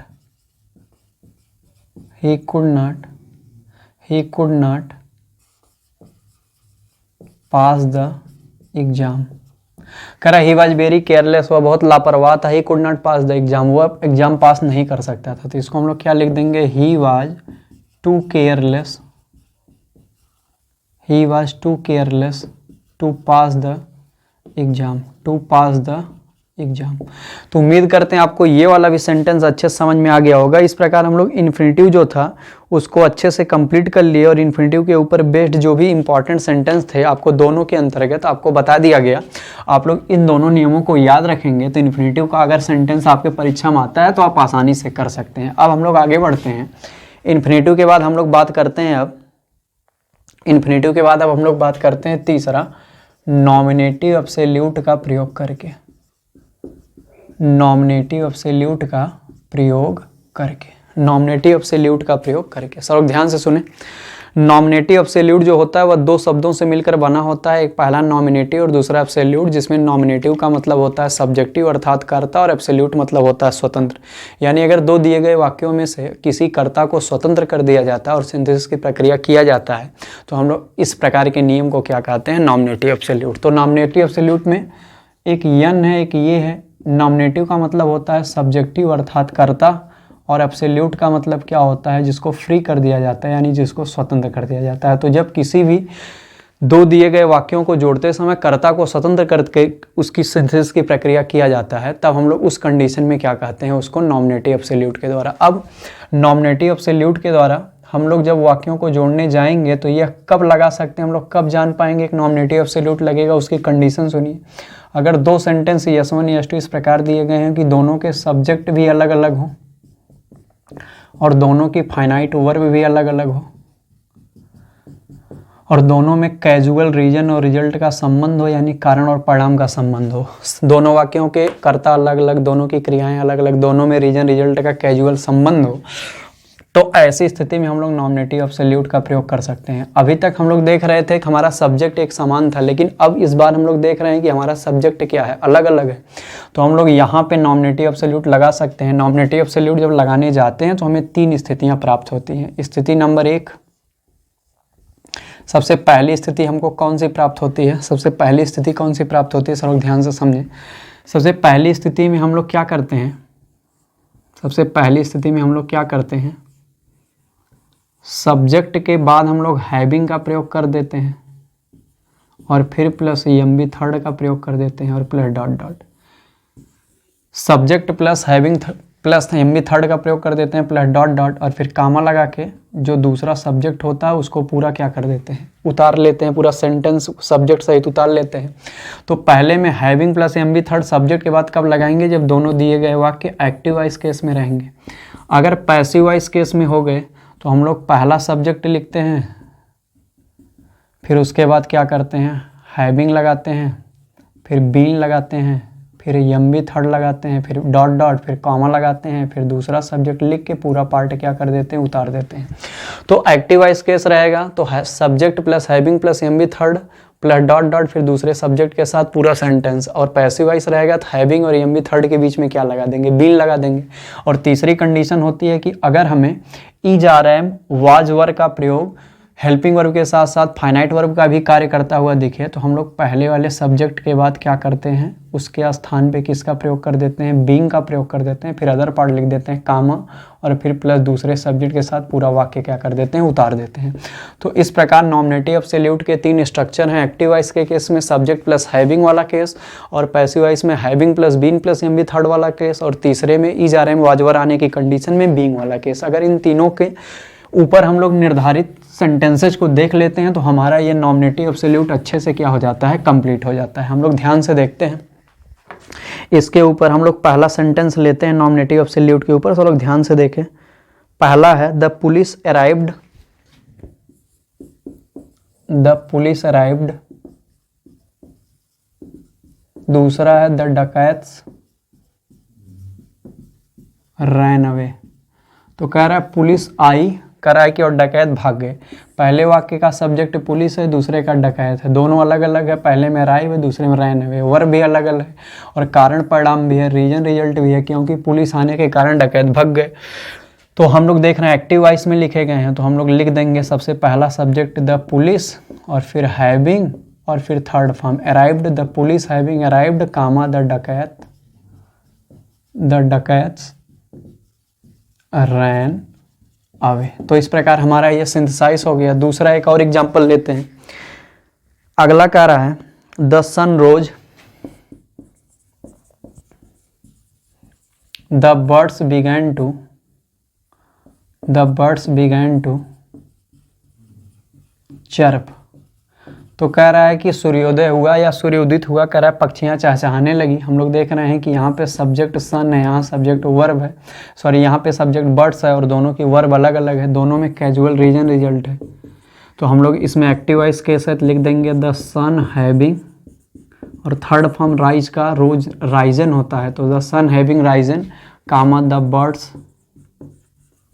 began to chirp. तो इस प्रकार हम लोग एक्टिव वॉइस केस के दोनों एग्जाम्पल अच्छे से देख लिए। उम्मीद करते हैं आपको बात समझ में आई होगी। हम लोग आगे बढ़ते हैं। अब हम लोग एग्जाम्पल लेते हैं जिसमें हमें दिखाई देता है क्या, बीइंग वाला केस। तो सेंटेंस है द टीचर वाज एब्सेंट,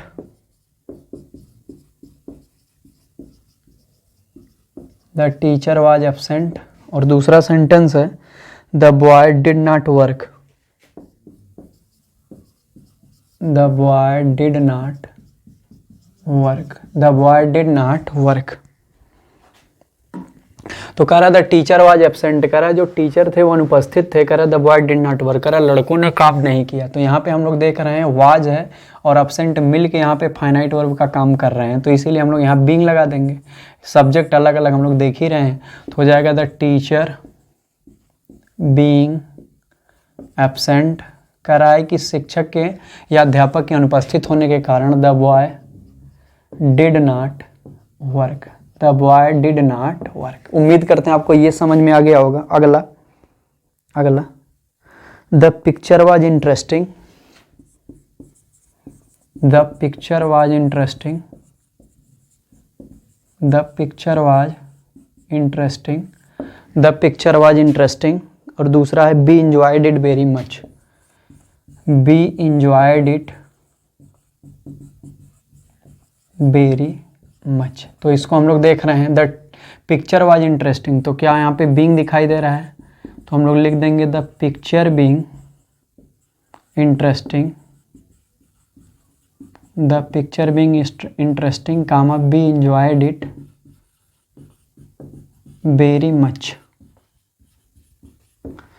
तो इस प्रकार हम लोग आसानी से देख लिए कि किस प्रकार नॉमिनेटिव एब्सोल्यूट का प्रयोग करके हम लोग इसका प्रयोग कर सकते हैं।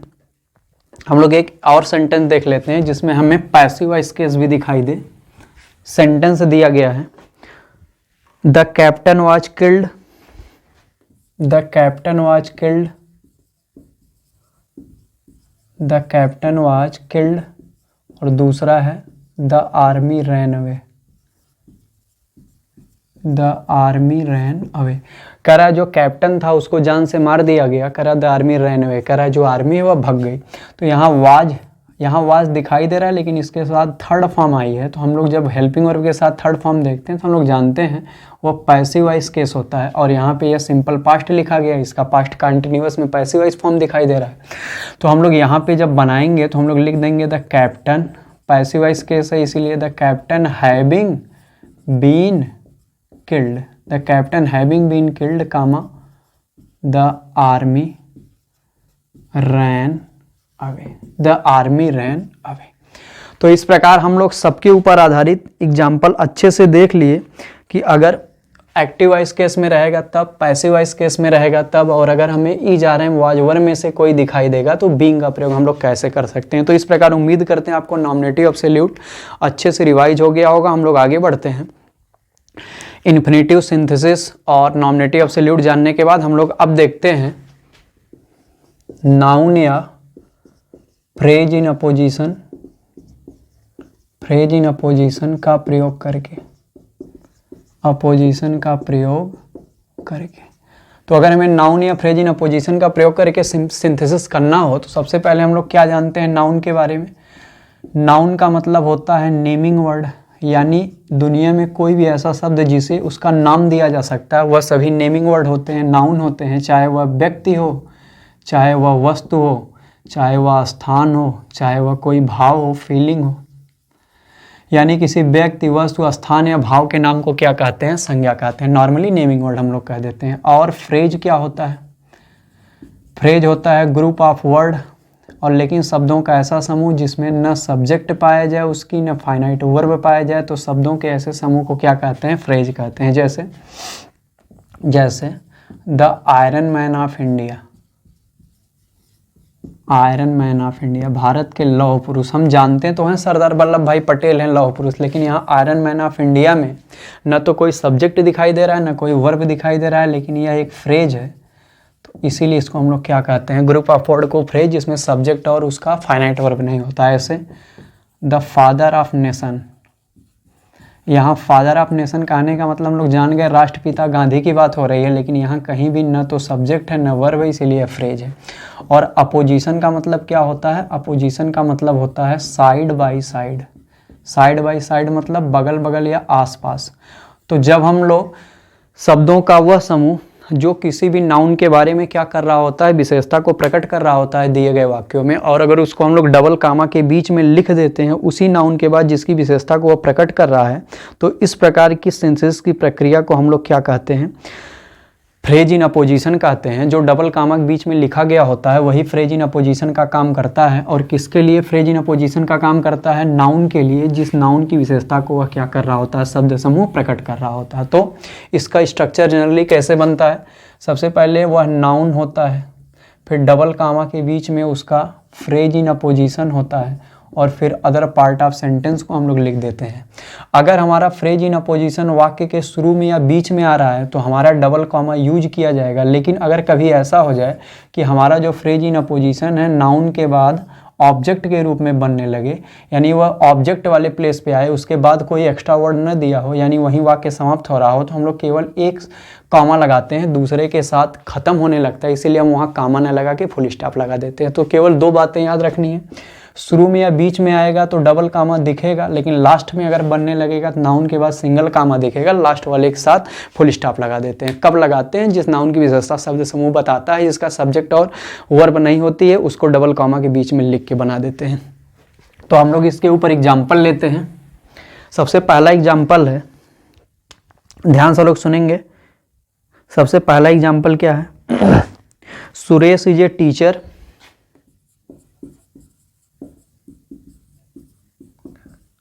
सुरेश इज ए टीचर, और दूसरा सेंटेंस है he is very gentle, he is very gentle. तो हम लोग देख रहे हैं सुरेश इज ए टीचर, यानी सुरेश एक अध्यापक हैं, ही इज वेरी जेंटल, वह बहुत सज्जन है। तो कह रहा है सुरेश एक अध्यापक हैं, तो एक अध्यापक होना उनकी क्या है, विशेषता है। तो सबसे पहले हम लोग सुरेश लिख देंगे नाउन, और टीचर क्या कर रहा है, उनके बारे में और ज़्यादा बता रहा है, यह शब्दों का समूह है, फ्रेज है। तो सुरेश और टीचर, और फिर हम लोग लिख देंगे इज वेरी जेंटल। तो यहाँ पे हम लोग देख रहे हैं यह और टीचर जो है वह फ्रेज इन अपोजिशन का काम कर रहा है, और किसके लिए कर रहा है, सुरेश के लिए कर रहा है, यानी नाउन के लिए कर रहा है। दूसरा हम लोग सेंटेंस लेते हैं, अगला सेंटेंस हमारा है, अगला सेंटेंस हमारा, Mahatma Gandhi was a great leader.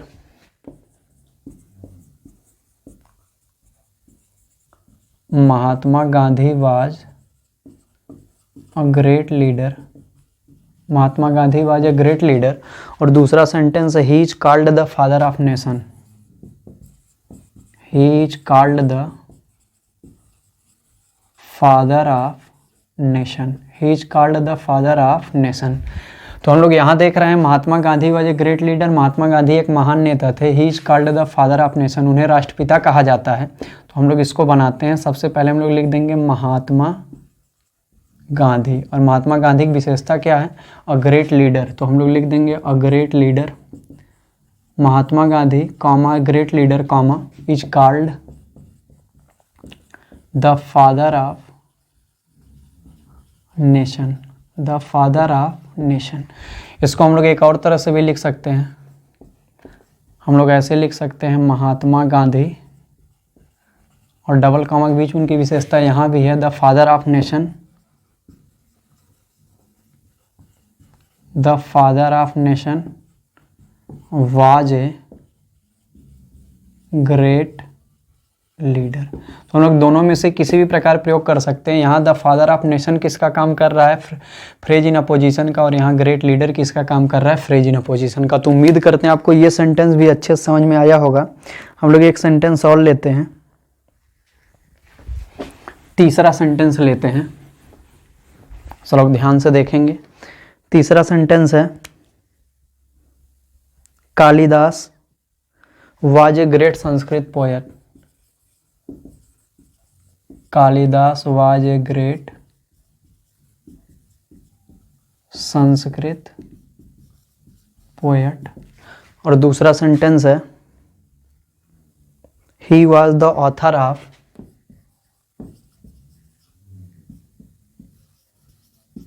He was the author of Abhijnana Shakuntalam.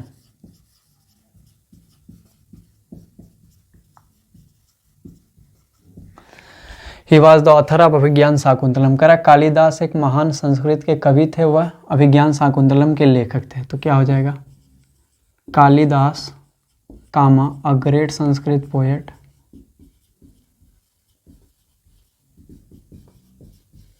A great Sanskrit poet, double comma के बीच में लगा देंगे, और was the author of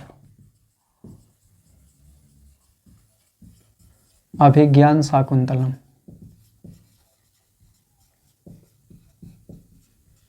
Abhijnana Shakuntalam. तो इस प्रकार यह नाउन हो गया, इनकी विशेषता हो गई, यानी फ्रेज इन क्या हो गया, अपोजिशन हो गया। तो इस प्रकार उम्मीद करते हैं आपको अच्छे से बात समझ में आ गई होगी कि किस प्रकार हम लोग नाउन या फ्रेज इन अपोजिशन का प्रयोग कर सकते हैं। जिस नाउन की विशेषता प्रकट की जाती है उसके तुरंत बाद डबल कॉमा के बीच में उसको क्या कर देते हैं, लिख देते हैं। हम लोग एक और सेंटेंस लेते हैं, सो ध्यान समझें। Milton was a famous English poet.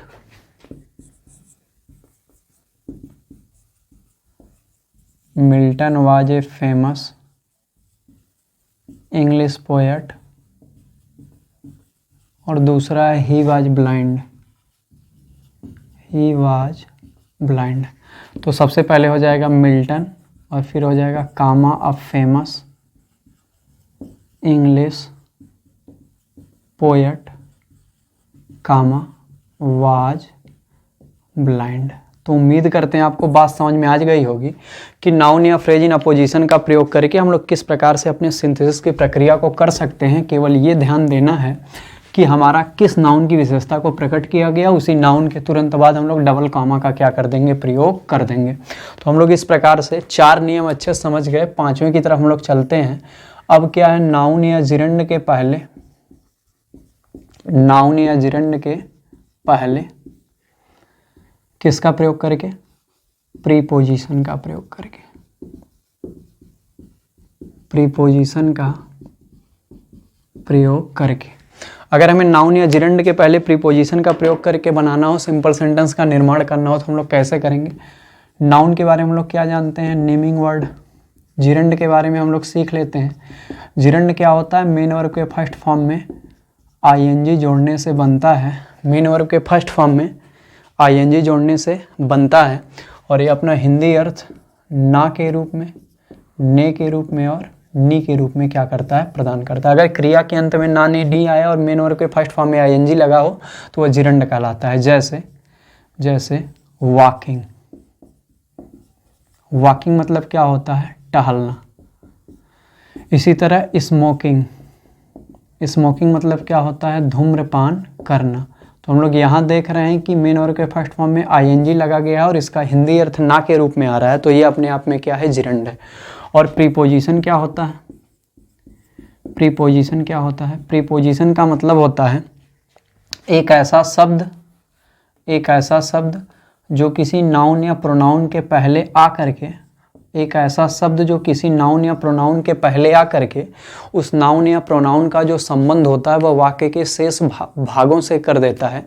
कोई भी एक ऐसा शब्द जो किसी नाउन या प्रोनाउन के पहले प्रयुक्त होकर उसका जो कॉम्बिनेशन है वह वाक्य के शेष भाग के साथ अगर कर देता है, दिखा देता है, प्रदर्शित कर देता है, तो इस प्रकार के शब्द को हम लोग क्या कहते हैं, प्रीपोजिशन कहते हैं। जैसे हम कह दें the book is on the table, the book is on the table, the book is on the table. यहाँ ऑन क्या है, प्रीपोजिशन है, टेबल के पहले यानी नाउन के पहले आया है और अपना संबंध दिखा रहा है, कह रहा है कि अगर हम बुक की पोजीशन देखें तो कहाँ पे है, तो आप कहोगे जो बुक है वह टेबल के ऊपर रखी गई है। तो इसका मतलब इस बुक का जो संबंध है इस टेबल से, यानी एक नाउन का जो संबंध है दूसरे नाउन से प्रदर्शित कर दिया, और यह प्रदर्शित करने का काम कौन कर रहा है, ऑन कर रहा है, और ऑन यहाँ पे क्या है, प्रीपोजिशन है। तो प्रीपोजिशन क्या करता है, किसी नाउन के पहले आता है और उसका संबंध जो नाउन या वाक्य का दूसरा भाग होता है उससे कर देता है। तो इस प्रकार हम लोग तीनों के बारे में समझ पाए, नाउन, जिरंड और प्रीपोजिशन के बारे में। हमें यहाँ क्या करना है, चाहे नाउन के पहले जो आवश्यक हो, चाहे जिरंड के पहले अगर हम प्रीपोजिशन का प्रयोग कर देते हैं तो हमारा सिंपल सेंटेंस का निर्माण हो जाता है। अब हम लोग देखते हैं इसमें करना क्या होता है। हमारे पास बहुत सारे प्रीपोजिशन होते हैं, कौन सा प्रीपोजिशन कब लगाएंगे हम लोग इसके ऊपर चर्चा करते हैं। तो ध्यान से लोग सुनते जाएंगे। पहला, हम लोग सबसे पहला, अगर किसी वस्तु को हम लोग खरीद रहे हों या किसी वस्तु को बेच रहे हो, किसी वस्तु को अगर हम लोग खरीदते हैं या किसी वस्तु को क्या करते हैं, बेचते हैं, किसी वस्तु को खरीदते हैं या किसी वस्तु को क्या करते हैं, बेचते हैं, तो ऐसी कंडीशन में जब हम लोग किसी वस्तु को खरीद रहे होते हैं और किसी वस्तु को बेच रहे होते हैं तो जो कीमत होती है, जो कॉस्ट होती है, उसी के ठीक पहले कीमत प्रकट करने वाले या कीमत दिखाने वाले शब्द के ठीक पहले अगर हमें उन दोनों वाक्यों को जोड़कर सिंथेसाइज करना हो तो इस ऐसी स्थिति में हम लोग क्या कर देते हैं, हम लोग ऐसी स्थिति में प्रीपोजिशन का प्रयोग करते हैं। और प्रीपोजिशन के रूप में किसका प्रयोग कर देते हैं, फॉर का। तो जब किसी भी दो सेंटेंस में किसी वस्तु को खरीदा या बेचा जाता है तो उसकी कीमत के पहले हम लोग क्या लगा देते हैं, फॉर का प्रयोग कर देते हैं। दूसरा अगर हमें बीमारी दिखाई दे किसी वाक्य में, बीमारी से कोई परेशान हो या ग्रसित हो, बीमारी से कोई परेशान हो या क्या हो, ग्रसित हो, तो हम लोग किसका प्रयोग कर देते हैं। अगर कोई परेशानी से परेशान या ग्रसित होता है तो हम लोग प्रीपोजिशन फ्रॉम का प्रयोग कर देते हैं। और अगर किसी बीमारी के कारण मृत्यु हो जाए तो हम लोग किसका प्रयोग कर देते हैं, ऑफ का प्रयोग कर देते हैं। तो बीमारी से अगर कोई परेशान होता है तो हम लोग फ्रॉम लगाते हैं, और अगर किसी बीमारी के कारण किसी की मृत्यु हो जाती है तो हम लोग किसका प्रयोग करते हैं, ऑफ का। तीसरा, अगर हमें किसी व्यक्ति के दो कार्यों, किसी व्यक्ति या वस्तु के दो कार्यों या उसके दो गुणों के बारे में बताया गया हो तो ऐसी कंडीशन में हम लोग किसका प्रयोग कर देते हैं, बिसाइड्स का। इसका मतलब होता है के अतिरिक्त। चौथा, अगर दो सेंटेंस इस प्रकार दिए गए हों कि उनमें अनुकूलता का संबंध हो, उनमें किसका संबंध हो, अनुकूलता का संबंध हो, यानी जैसा पहला काम हो रहा उसी के अनुरूप दूसरा काम हो, तो ऐसी कंडीशन में हम लोग किसका प्रयोग कर देते हैं, बाई का, प्रीपोजिशन बाई का। पांचवा, अगर हमें दो वाक्य इस प्रकार दिए गए हों कि उनमें प्रतिकूलता का संबंध हो, यानी जैसा काम किया जाए उसके ठीक विपरीत रिजल्ट आए, तो हम लोग ऐसी कंडीशन में किसका प्रयोग कर देते हैं, इन स्पाइट ऑफ का। किसका प्रयोग कर देते हैं, इन स्पाइट ऑफ का। तो आपको बेसिकली इन पांचों के बारे में जानना है कि प्रतिकूलता आएगी तो इन स्पाइट ऑफ लगाएंगे, अनुकूलता आएगी बाई लगाएंगे, दो कार्य रहेंगे बिसाइड से लगाएंगे, बीमारी से परेशान तो फ्राम, मृत्यु तो आप, खरीदा या बेचा जाए तो हम लोग किसका प्रयोग कर देते हैं, फार का प्रयोग कर देते हैं। तो इस प्रकार उम्मीद करते हैं आपको बात अच्छे से समझ में आई होगी। हम लोग सबके ऊपर आधारित एग्जाम्पल्स लेते हैं जिससे बातें और ज़्यादा आपको क्या हो पाए, क्लियर हो पाए। तो हम लोग स्टार्ट करते हैं।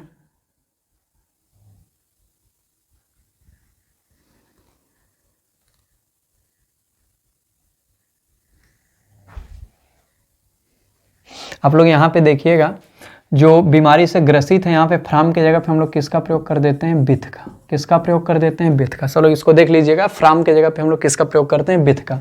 अगर बीमारी से कोई ग्रसित रहेगा तो बिथ लगाएंगे, और अगर मृत्यु हो जाएगी तो हम लोग किसका प्रयोग कर देंगे, आफ का। अब हम लोग सबके ऊपर एग्जाम्पल्स लेते हैं, सब लोग ध्यान से देखें। एक एक एग्जाम्पल सब लोग ध्यान से देखते जाएंगे। हम सेंटेंस लिख रहे हैं और देखते जाते हैं हम लोग उसमें क्या लगाते हैं। जितने आपको बातें बता दी उसी के आधार पे हम लोगों को क्या करने हैं, अपने सिंथेसिस की प्रक्रिया को करना है। सबसे पहला, my brother is ill, my brother is ill, और दूसरा सेंटेंस है he has a high fever. तो कह रहा है कि मेरा भाई बीमार है, उसे एक उच्च क्या है, बुखार है, ज्वर है। तो यहाँ पे वह परेशान है बुखार से या ग्रसित है, तो हो जाएगा my brother is ill with. जब ग्रसित रहेगा तो क्या लगाएंगे, with, ill with a high fever. तो ये हो गया। दूसरा, अगर किसी की मृत्यु हो जाए हम लोग इस पे ले लेते हैं, जैसे the old man have a disease, the old man has a disease. लेकिन दूसरे में कह रहा है कि he died cholera, he died cholera. तो कह रहा है एक व्यक्ति था, वह बीमारी से क्या था, उसे बीमारी थी या वह बीमारी से ग्रसित था, लेकिन उसी बीमारी से हो गया आगे चल के ही डाइड कॉलरा। कॉलरा के कारण उसकी क्या हो गई, मृत्यु हो गई। तो यहाँ पे मृत्यु हो जा रही थी, हम लोग लिख देंगे the old man died of cholera. जब बीमारी के कारण मृत्यु हो जाती है तो हम लोग उसके ठीक पहले क्या लगा देते हैं, सिंथेसाइज करते समय ऑफ। तीसरा हम लोग लेते हैं, तीसरा हमारा है mister Gupta taught me, mister Gupta taught me English, और दूसरा कह रहा है he gave a book also. तो कह रहा है श्रीमान गुप्ता ने मुझे अंग्रेजी सिखाई, करा उन्होंने एक पुस्तक भी दिया। तो यहाँ पे मिस्टर गुप्ता के दो कार्य बताए गए हैं, एक अंग्रेजी पढ़ाने का और एक बुक देने का। तो जब एक व्यक्ति का दो कार्य हो तो हम लोग बिसाइड्स का प्रयोग करते हैं। तो क्या हो जाएगा, बिसाइड्स टीचिंग, बिसाइड्स टीचिंग में इंग्लिश, बिसाइड्स टीचिंग में इंग्लिश कामा, ही के जगह पे क्या हो जाएगा, mister Gupta give a book. Also हटा देंगे हम लोग क्योंकि बिसाइड्स हम लोग लिख दिए हैं। तो यहाँ पे क्या हो जाएगा, बिसाइड्स टीचिंग में इंग्लिश करा, अंग्रेजी पढ़ाने के अतिरिक्त करा, श्रीमान गुप्ता ने मुझे एक पुस्तक भी दी। अब हम लोग ये भी देख ले रहे हैं, यहाँ प्रीपोजिशन का प्रयोग हम लोग फीवर के लिए किए हैं, तो यहाँ पे यह नाउन के पहले किया गया है। दूसरे वाले में हम लोग कॉलरा के पहले किए हैं, कॉलरा यहाँ नाउन है तो नाउन के पहले, और यहाँ पे हम लोग देख रहे हैं टीचिंग के पहले बिसाइड्स किए हैं, और टीचिंग क्या है, जिरंड, क्योंकि आईएनजी फॉर्म है। तो चाहे हम लोग नाउन के पहले करते हैं प्रीपोजिशन का प्रयोग, चाहे नाउन के पहले करते हैं, चाहे जिरंड के पहले करते हैं। तो दोनों में से जो स्थिति जहाँ बनेगी वहाँ पे हम लोग कर देंगे। हम लोग आगे बढ़ते हैं। हम लोग बिसाइड्स का प्रयोग देख लिए, हम लोग विथ का प्रयोग देख लिए, हम लोग किसका, ऑफ का प्रयोग देख लिए। हम लोग आगे बढ़ते हैं। अगला सेंटेंस है he gave me advice, he gave me advice, और दूसरा कह रहा है ही आल्सो हेल्प्ड मी, ही आल्सो हेल्प्ड मी। तो यहाँ पे व्यक्ति का दो काम है, उसने मुझे सलाह दिया और उसने मेरी सहायता भी की। क्या हो जाएगा, besides giving me advice, besides giving me advice comma he helped me. तो इस प्रकार हम लोग बिसाइड्स का प्रयोग भी अच्छे से समझ गए। हम लोग आगे बढ़ते हैं। कह रहा है कि he worked hard, he worked hard, he passed the exam. तो यहाँ पे कह रहा है कि उसने कठिन परिश्रम किया करा, उसने एग्जाम को पास कर लिया। तो यहाँ पे हमें सकारात्मक या हमें इसको अनुकूलतम परिणाम दिखाई दे रहा है कि जैसा उसका कार्य उसी के अनुसार परिणाम आ रहा है। तो हम लोग ऐसी कंडीशन में बाई लगा देते हैं। By working hard, by working hard he passed the exam. तो यहाँ पे बताया गया है कि जब अनुकूलता का संबंध रहेगा या जैसा काम किया जाता है उसी के अनुसार रिजल्ट आता है, तो हम लोग बाई लगा देते हैं। अगला हम लोग आगे बढ़ते हैं। अगला एक और कर देते हैं। नितिन रैन फास्ट, नितिन रैन फास्ट, और दूसरा है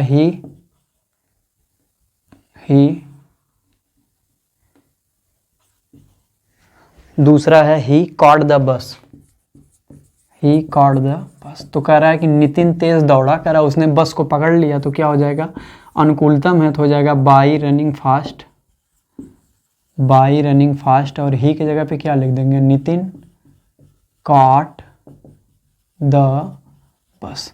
तो by running fast Nitin caught the bus. तो उम्मीद करते हैं आपको ये वाला भी अच्छे समझ में आ गया होगा। हम लोग आगे बढ़ते हैं, अब हम लोग ऐसा सेंटेंस लेते हैं जिसमें अनुकूलतम परिणाम ना आए। जैसे सब लोग ध्यान से देखें।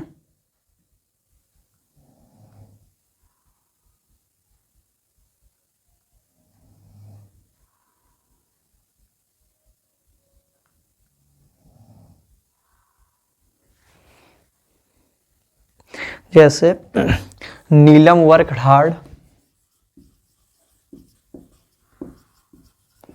नीलम वर्कड हार्ड, और दूसरा है see failed.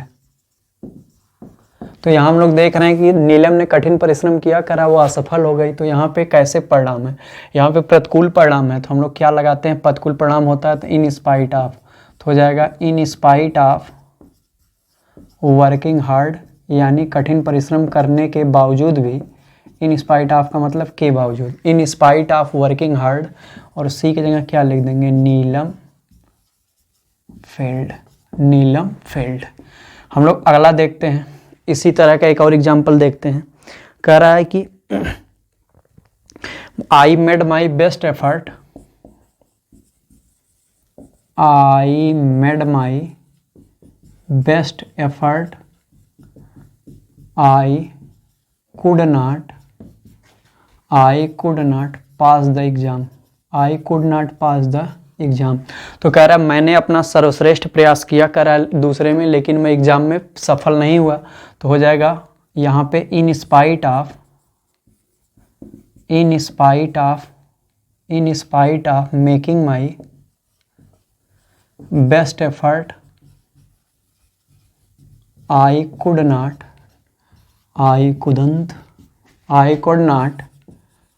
pass the exam. सब बातें क्लियर होती जा रही हैं ना, आप लोग ध्यान से देखते जाइए, लास्ट तक आपकी सारी बातें क्लियर होती जाएंगी। हम लोग आगे बढ़ते हैं और अब हम लोग वो वाला सेंटेंस करते हैं जिसमें कोई वस्तु बेची जाती है या कोई वस्तु क्या की जाती है, खरीदी जाती है। जैसे सब ध्यान से सुने।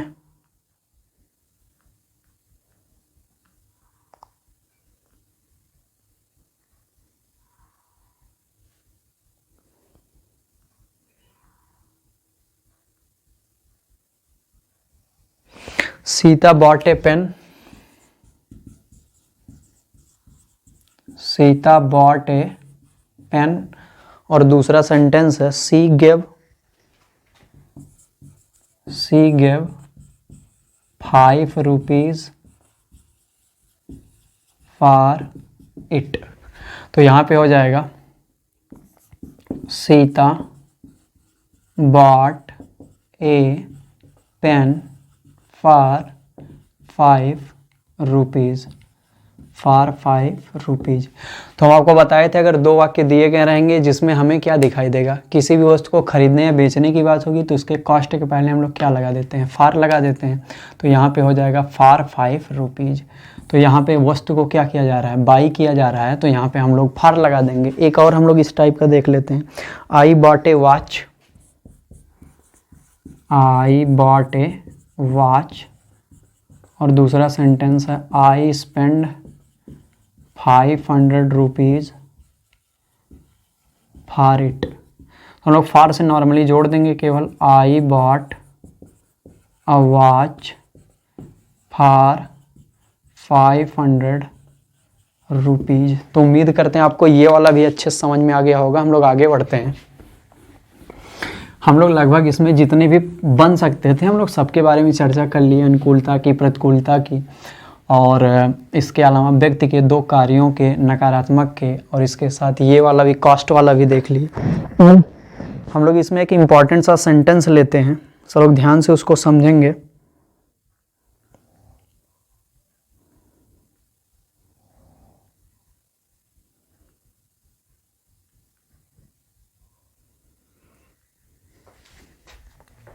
अगर आपको 2 वाक्य इस प्रकार दिए गए हों जिसमें आपको हियर दिखाई दे जाए फाइनाइट वर्ब के रूप में, या सी दिखाई दे जाए, या नो दिखाई दे जाए, अगर तीनों में से कोई दिखाई दे जाता है तो हम लोग उसके साथ प्रीपोजिशन ऑन का प्रयोग कर देते हैं। एक्चुअली हम लोग केवल हियर वाला देखते हैं क्योंकि बोर्ड एग्जाम में इसी के ऊपर बेस्ड क्या आता है, सेंटेंस आता है। सेंटेंस क्या है, अगर हियर सी नो आएगा तो हम लोग उसके पहले जिरंड या नाउन के पहले क्या लगा देंगे, ऑन का प्रयोग कर देंगे। एक्चुअली हमारा जिरंड ही बनता है, तो आप याद रखिएगा ऐसे कंडीशन में ऑन लगाएंगे जब, तो उसके बाद जिरंड आएगा। जैसे her husband died, her husband died. दूसरा सी हर्ड द न्यूज, और तीसरा है सी फेंटेड, सी फेंटेड। तो अगर आप यहाँ ध्यान से देखें, कह रहा उसके पति की मृत्यु हो गई, उसने समाचार सुना, वो मूर्छित हो गई। तो यहाँ पे हमें हियर शब्द दिखाई दे रहा, हर्ड, तो हम लोग लिख देंगे on hearing the news of her husband death. क्योंकि हम लोग यहाँ ऑफ का प्रयोग कर रहे हैं तो डाइड वर्ब है, इसको हम लोग नाउन का रूप दे दे रहे हैं क्योंकि नाउन के पहले करना है। और यहाँ पे जिरंड भी हम लोग देख रहे हैं, 2-2 एक कंडीशन में हो जा रहा है, और भी अच्छा है। तो यहाँ पे ऑफ आया है डेथ के साथ, और यहाँ ऑन आया हियरिंग के साथ, लेकिन मेन हमारा जो यूज है वह ऑन के लिए है, तो हम लोग ऑन देखते हैं। On hearing the news of her husband death, और कामा सी फेंटेड, सी फेंटेड। एक इस टाइप का हम लोग और ले लेते हैं, Sita had failed, Sita had failed, she heard the news, she fainted, she fainted. तो क्या हो जाएगा, on hearing the news of her failure, Sita fainted. तो कह रहा है कि अपने असफल होने की समाचार को सुन के या न्यूज को सुन के सीता क्या हो गई, मूर्छित हो गई। तो इस प्रकार उम्मीद करते हैं यह पूरा नियम आपको अच्छे समझ में आ गया होगा कि हम लोग प्रीपोजिशन का प्रयोग किस कंडीशन में और कब कब कर सकते हैं। हम लोग आगे बढ़ते हैं। अब हम लोग 6th रूल के ऊपर चर्चा करते हैं, और हमारा 6th रूल क्या है, हमारा 6th रूल है एडजेक्टिव का प्रयोग करके। किसका प्रयोग करके, एडजेक्टिव का प्रयोग करके। बहुत सिंपल सा है, सब लोग ध्यान से सुन लें केवल। एडजेक्टिव क्या होता है, एडजेक्टिव एक ऐसा शब्द होता है इंग्लिश ग्रामर में जो नाउन या प्रोनाउन को क्या करता है, मॉडिफाई करता है, या नाउन या प्रोनाउन को क्वालिफाई करता है, अर्थात इसकी विशेषता को क्या करता है, प्रकट करता है। तो इस कंडीशन में क्या होगा, 2 वाक्य S1 S2 दिए रहेंगे। किसी वाक्य में आए हुए एक नाउन के बारे में उसकी विशेषता को एडजेक्टिव शब्द द्वारा दूसरे में प्रकट किया रहेगा। तो हम लोग जब सिंथेसिस की प्रक्रिया करेंगे सिंथेसिस की प्रक्रिया करेंगे तो जो एडजेक्टिव शब्द नाउन की विशेषता बता रहा होगा उसको उस नाउन के ठीक पहले क्या कर देंगे, लिख देंगे। इस प्रकार से हमारा जो वाक्य होगा वह सिंपल सेंटेंस में कन्वर्ट हो जाएगा। फिर सुन लीजिए, 2 वाक्य S1 S2 दिया रहेगा। एक वाक्य में आए नाउन की विशेषता को, दूसरे वाक्य में कोई एडजेक्टिव शब्द क्या करेगा, प्रदर्शित कर रहा होगा, प्रकट कर रहा होगा। हमें क्या करना होगा, केवल उस एडजेक्टिव शब्द को उसी नाउन के पहले लिख लेना होगा जिस नाउन की वह विशेषता को क्या कर रहा होगा, प्रकट कर रहा होगा। तो उम्मीद करते हैं आपको बात समझ में आ गई होगी। हम लोग इसके ऊपर आधारित एग्जाम्पल्स लेते हैं जिससे आपको बात क्या हो जाए, अच्छे से क्लियर हो जाए। चलें सब लोग ध्यान से देखें। पहला सेंटेंस है, a boy came to my office. A boy came to my office. और दूसरा है, ही वॉज ब्लाइंड। तो कह रहा है कि एक लड़का मेरे कार्यालय पे आया, कह रहा ही वॉज ब्लाइंड, हुआ क्या था, अंधा था। तो यहाँ पे लड़के की विशेषता के बारे में बताया गया है, नाउन की विशेषता के बारे में बताया गया एडजेक्टिव शब्द द्वारा। केवल नाउन के पहले हम लोग इसको मर्ज कर देंगे तो हो जाएगा ब्लाइंड बॉय, एक अंधा लड़का, came to my office, came to my office. तो यहाँ पे क्या हो गया, यहाँ बॉय नाउन है, इसके पहले इसकी विशेषता को प्रकट करने वाला एडजेक्टिव हम लोग लिख दिए। इस प्रकार सिंथेसाइज हो गया एडजेक्टिव का प्रयोग करके। हम लोग दूसरा लेते हैं, राम गेव ए रूपी। Ram gave a rupee to a man. Ram gave a रूपी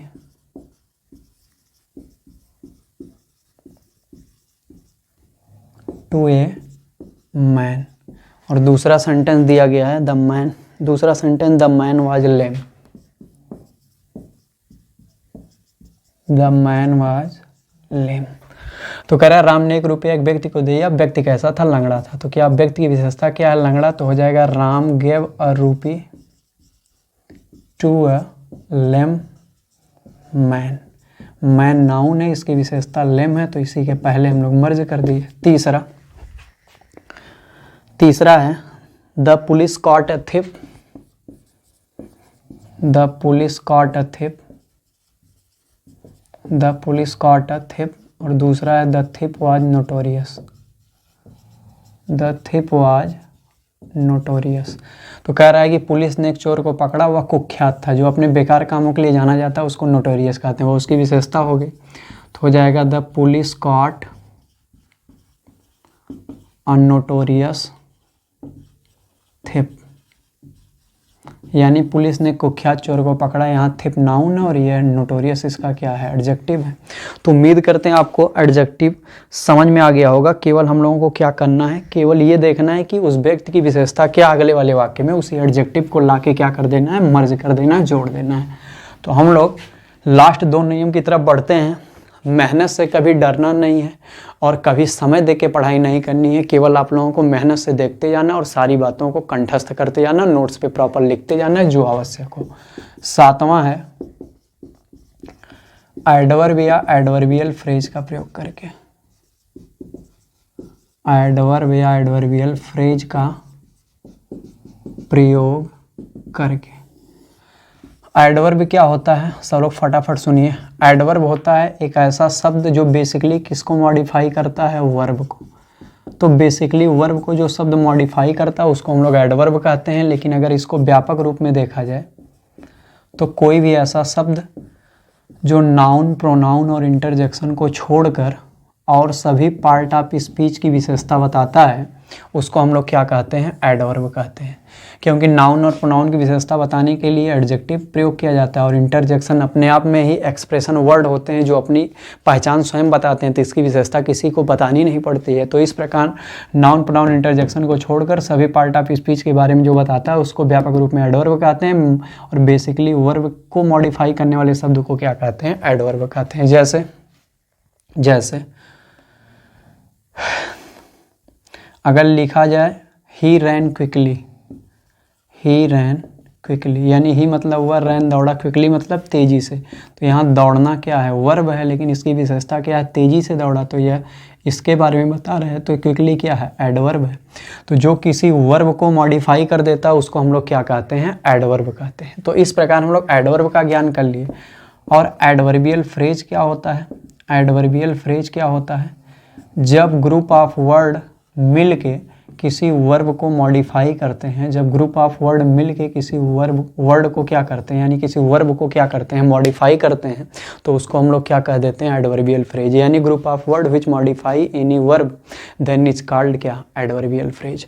तो हम लोग एडवर्ब के बारे में, एडवर्बियल फ्रेज के बारे में सब बातें समझ पाए। अब हम लोग चलते हैं, देखते हैं इसका सिंथेसिस में क्या काम है।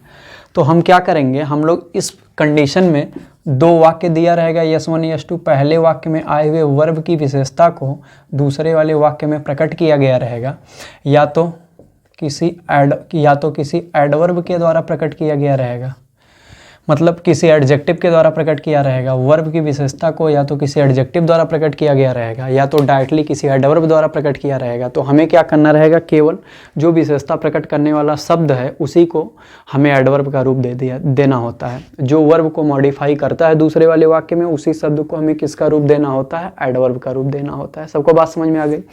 किसी एक सेंटेंस में वर्ब के बारे में जो दूसरे सेंटेंस में विशेषता प्रकट करने वाला शब्द होता है, जब हम लोग उसी को एडवर्ब का रूप दे देते हैं तो इस प्रकार सिंपल सेंटेंस का निर्माण हो जाता है। अब एडवर्ब का निर्माण एक्चुअली होता कैसे है, हम लोग एडवर्ब को निर्माण ऐसे करते हैं कि कोई एडजेक्टिव शब्द के लास्ट में जब हम लोग यल वाई जोड़ देते हैं तो क्या बन जाता है, एडवर्ब बन जाता है। हर यल वाई वाला शब्द जो लास्ट में जुड़ा होता है वह एडवर्ब नहीं होता है, केवल एडजेक्टिव के लास्ट में जब हम यल वाई जोड़ते हैं तो वह क्या हो जाता है, एडवर्ब। जैसे स्लो क्या है, स्लो मतलब धीमा, एक एडजेक्टिव है, इसमें यल वाई जोड़ देंगे तो क्या हो जाएगा, स्लोली।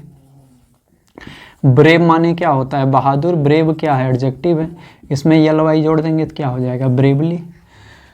डाउट मतलब संदेह या विशेषता है तो डाउटेडली हो जाएगा, डाउटेडली हो जाएगा। तो इस प्रकार हम लोग देख रहे हैं कि जब हम लोग किसी एडजेक्टिव शब्द के लास्ट में यल वाई जोड़ देते हैं तो जो नया शब्द बनता है वह एडवर्ब हो जाता है।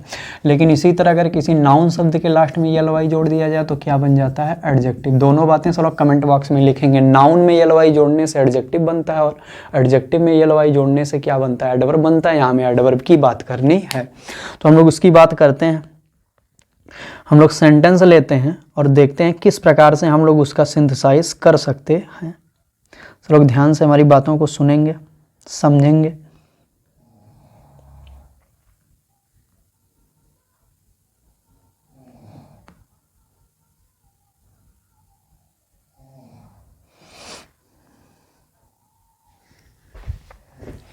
हम लोग एडवर्ब या एडवर्बियल फ्रेज का प्रयोग करके वाक्यों को सिंथेसाइज करने चलते हैं। कुछ वाक्य हम लेते हैं जिससे हम लोग बातें समझ में आए।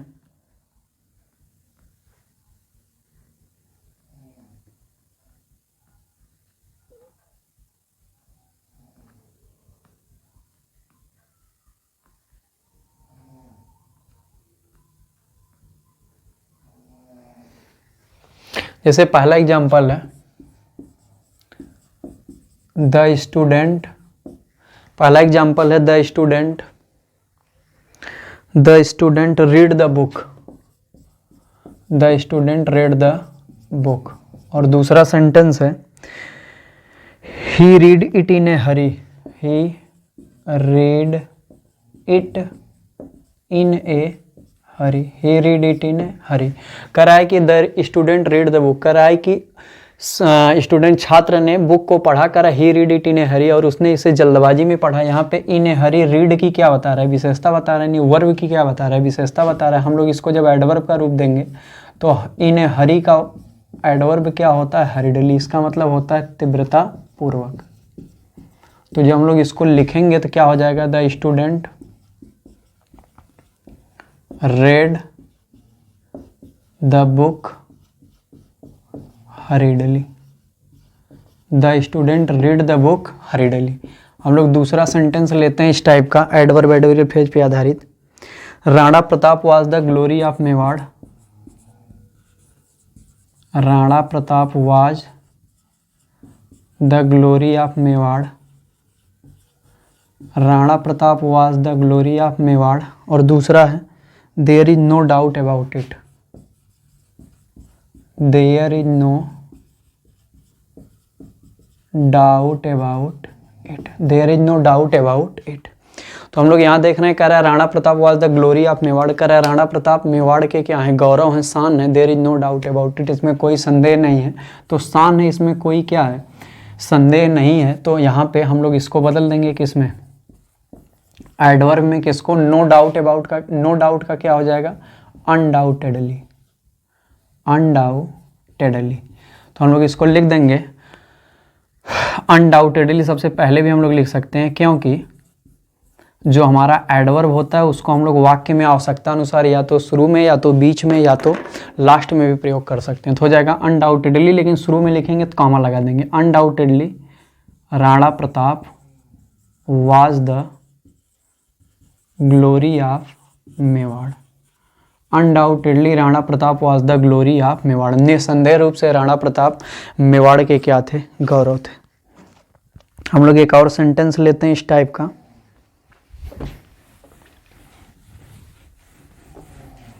दे played the cricket,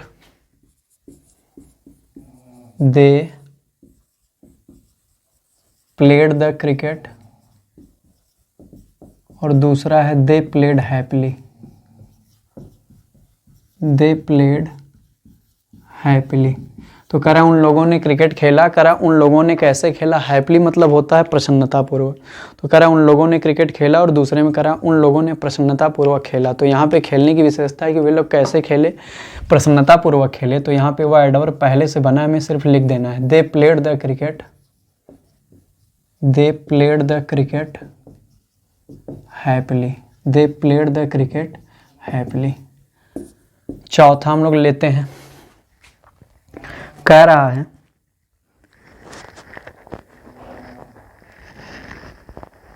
I shall return by the morning, I shall return by the morning, I shall return by the morning. और दूसरा है I am definite about it, I am definite about it. तो कह रहा है I shall return by the morning, मैं सुबह तक वापस आ जाऊंगा। आई एम डेफिनेट अबाउट इट, मैं इस बात को लेकर निश्चिंत हूँ। तो क्या हो जाएगा, I will return, I shall return, I shall return by the morning, और डेफिनेटली हो जाएगा, डेफिनेटली हो जाएगा। तो इस प्रकार हम लोग देख रहे हैं कि हम लोग एडवर्ब का प्रयोग करके आसानी से किस प्रकार से वाक्यों का सिंथेसाइज कर सकते हैं। हमें केवल ये देखना है कि जो विशेषता बता रहा होगा उसी को बाद एडवर्ब का प्रयोग कर देना है। जिस वर्ब के बारे में विशेषता बताई जा रही होगी उस शब्द को हम लोग किसका रूप दे देना है, एडवर्ब का। हम लोग एक एग्जाम्पल और ले लेते हैं, जैसे द रिवर वाज फ्लोइंग,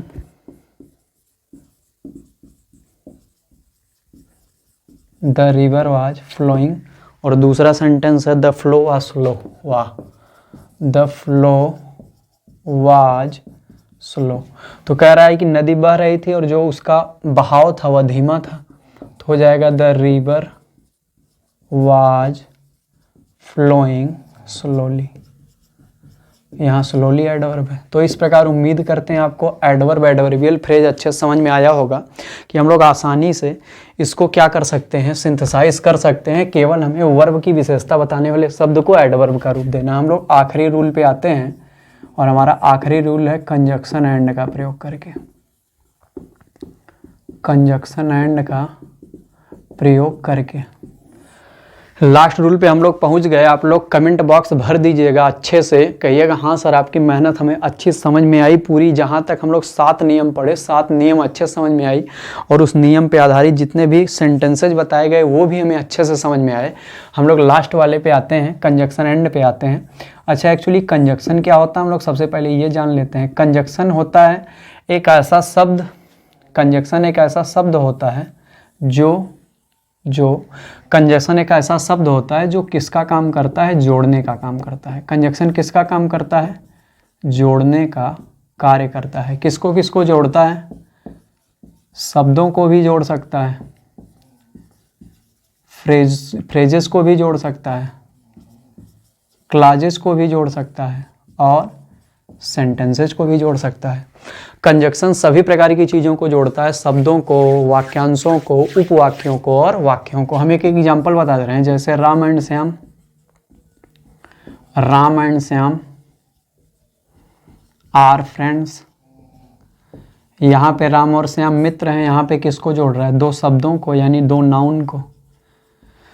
तो यहाँ पे एंड पहले शब्दों को जोड़ने के लिए प्रयोग कर गया। दूसरा फ्रेज को, जैसे आई विल लिख दे रहे हैं, I shell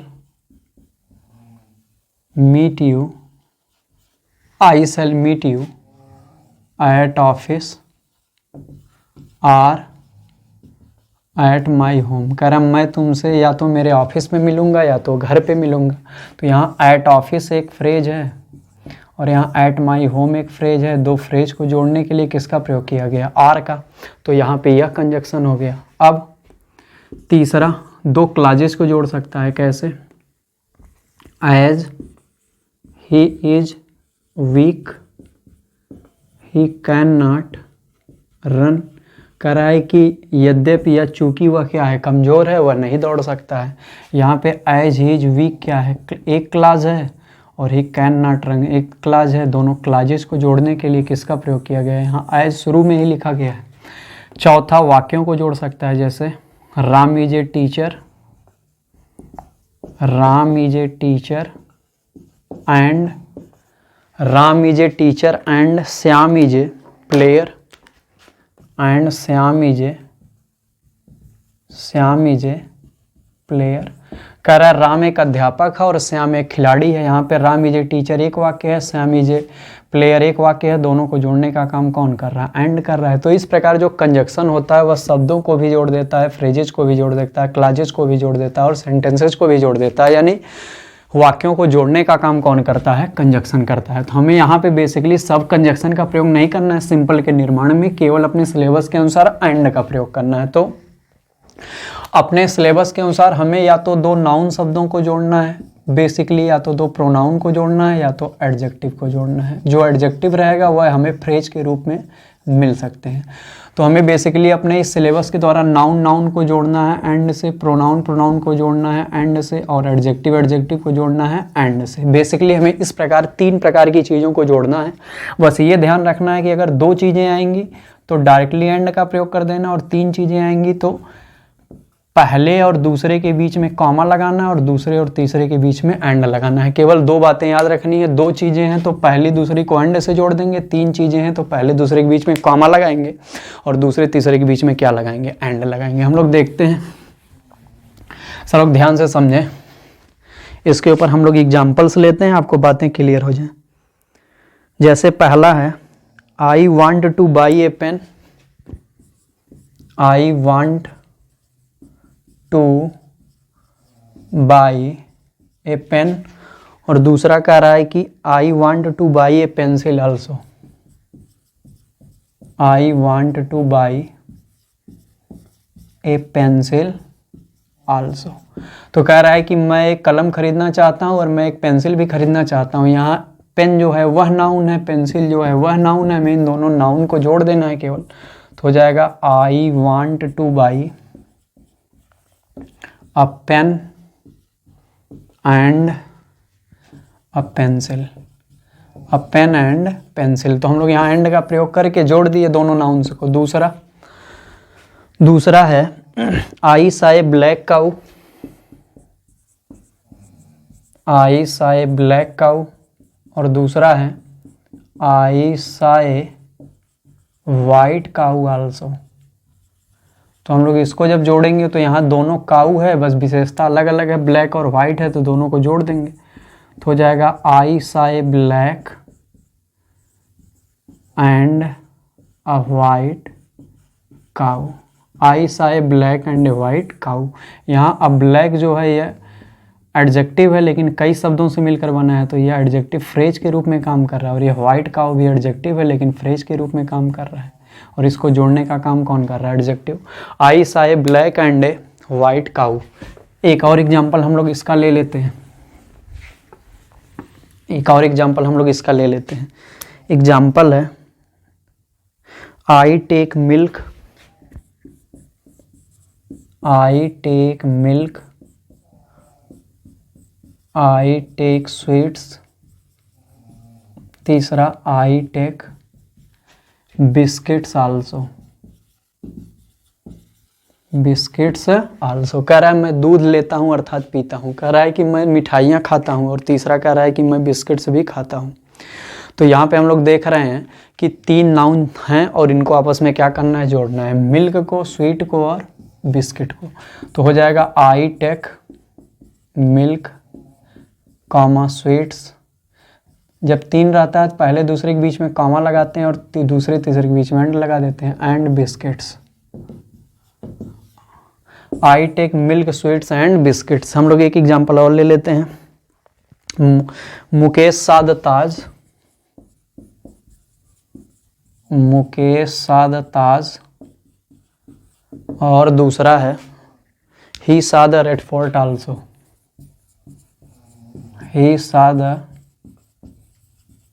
red fort also. कह रहा मुकेश ने ताजमहल देखा और उसने लाल किला भी देखा। तो हम लोग 2 चीजें देख रहे हैं, रेड फोर्ट और ताज को जोड़ देना है केवल। Mukesh saw the Taj and the red fort, full stop. तो इस प्रकार हम लोग देख रहे हैं कि केवल जो नाउन्स दिए गए होते हैं या प्रोनाउंस दिए गए होते हैं, हमें उसको जोड़ने के लिए इसका प्रयोग करते हैं। हम एक सेंटेंस और ले लेते हैं, ये पेपर के लिए बड़ा इंपॉर्टेंट है, सब लोग ध्यान से देखेंगे। सेंटेंस है I was absent, he was absent, और तीसरा है यू वर एब्सेंट। तो पहला कह रहा है कि मैं वो अनुपस्थित था, वह अनुपस्थित था, तुम अनुपस्थित थे। तो यहाँ पे हम लोग जब इसको जोड़ेंगे, यहाँ प्रोनाउन है तीनों, तो हम लोग 231 नियम को फॉलो करेंगे। जब तीनों पर्सन आ जाता है, 231 मतलब सेकंड पर्सन, थर्ड पर्सन, फिर फर्स्ट पर्सन। तो फिर पहले यू आएगा, फिर ही आएगा, और फिर एंड क्या आ जाएगा, आई। और 3 लोग हैं तो यहाँ पे क्या हो जाएगा, वर एब्सेंट। तो इस प्रकार हम लोग देख रहे हैं कि हम लोग कंजक्शन का प्रयोग करके आसानी से कंजक्शन एंड के द्वारा वाक्यों का निर्माण कर सकते हैं। तो फाइनली हम लोग सभी नियमों को अच्छे से पढ़ पाए। उम्मीद करते हैं आपको अच्छे से सारी बातें समझ में आई होंगी। पार्टिसिपल से लेके कंजक्शन एंड तक की सारी बातें हम लोग कंप्लीट कर लिए। सब बातें जो बेसिक और फंडामेंटल बातें थी, जिसको जानना हमारे लिए कंपलसरी था, हम लोग सारी बातों के ऊपर अच्छे से चर्चा की। उम्मीद करते हैं आपको सारी बातें अच्छे से समझ में आई होंगी। उसके ऊपर एग्जाम्पल समझ में आए होंगे, जो हम सेंटेंसेस लिए वो समझ में आएंगे। आपका इस टॉपिक के अंतर्गत अभी सिंपल सेंटेंस तक कोई भी सेंटेंस अगर आपके पास रहेगा तो आप हमारे टेलीग्राम ग्रुप पे भेज सकते हैं, या हमें आप मैसेज कर सकते हैं, हमारे व्हाट्सएप पे भेज सकते हैं। आपको जहाँ पे भी भेजना रहेगा आप भेज दीजिएगा और बताइए सर जी इस वाले सेंटेंस में हमें दिक्कत आ रही है। PYQ कोई भी रहेगा आप वो हमें भेज सकते हैं अगर किसी भी सेंटेंस में आपको यहाँ तक दिक्कत आएगी। तो अब वीडियो बहुत लंबा हो रहा है, हम लोग कंपाउंड और कॉम्प्लेक्स के लिए एक दूसरे वीडियो को लेंगे, उसमें हम लोग सिंथेसिस पूरा कंप्लीट कर लेंगे। इस प्रकार हमारा सिंथेसिस की प्रक्रिया समाप्त हो जाएगी। तो उम्मीद करते हैं आज का सेशन आपको बहुत अच्छा लगा होगा, सारी बातें आपको अच्छे समझ में आई होंगी। तो आप लोग कमेंट में ज़रूर बताइएगा आपको क्लास पसंद आई कि नहीं पसंद आई। लास्ट तक देखने के बाद आपको कॉन्फिडेंस आया कि नहीं, सारी चीज़ों का रिवीजन हो गया कि नहीं। आप लोग कमेंट बॉक्स में अच्छे से लिखिएगा। वीडियो को लाइक कर दीजिएगा, वीडियो को शेयर कर दीजिएगा, टेलीग्राम ग्रुप से जुड़ जाइएगा। जो चैनल पे पहली बार आए हैं, विजिट किए हैं, चैनल को सब्सक्राइब कर लेंगे। आप हमारे सभी भाई बहन अच्छे से इस वीडियो को शेयर कर दिएगा व्हाट्सएप के माध्यम से या किसी भी सोशल साइट के माध्यम से, जो भी आपके पास होगी। तो हम लोग मिलते हैं नेक्स्ट वीडियो में इसी के दूसरे पार्ट के साथ। तब तक के लिए आप लोगों का बहुत बहुत धन्यवाद।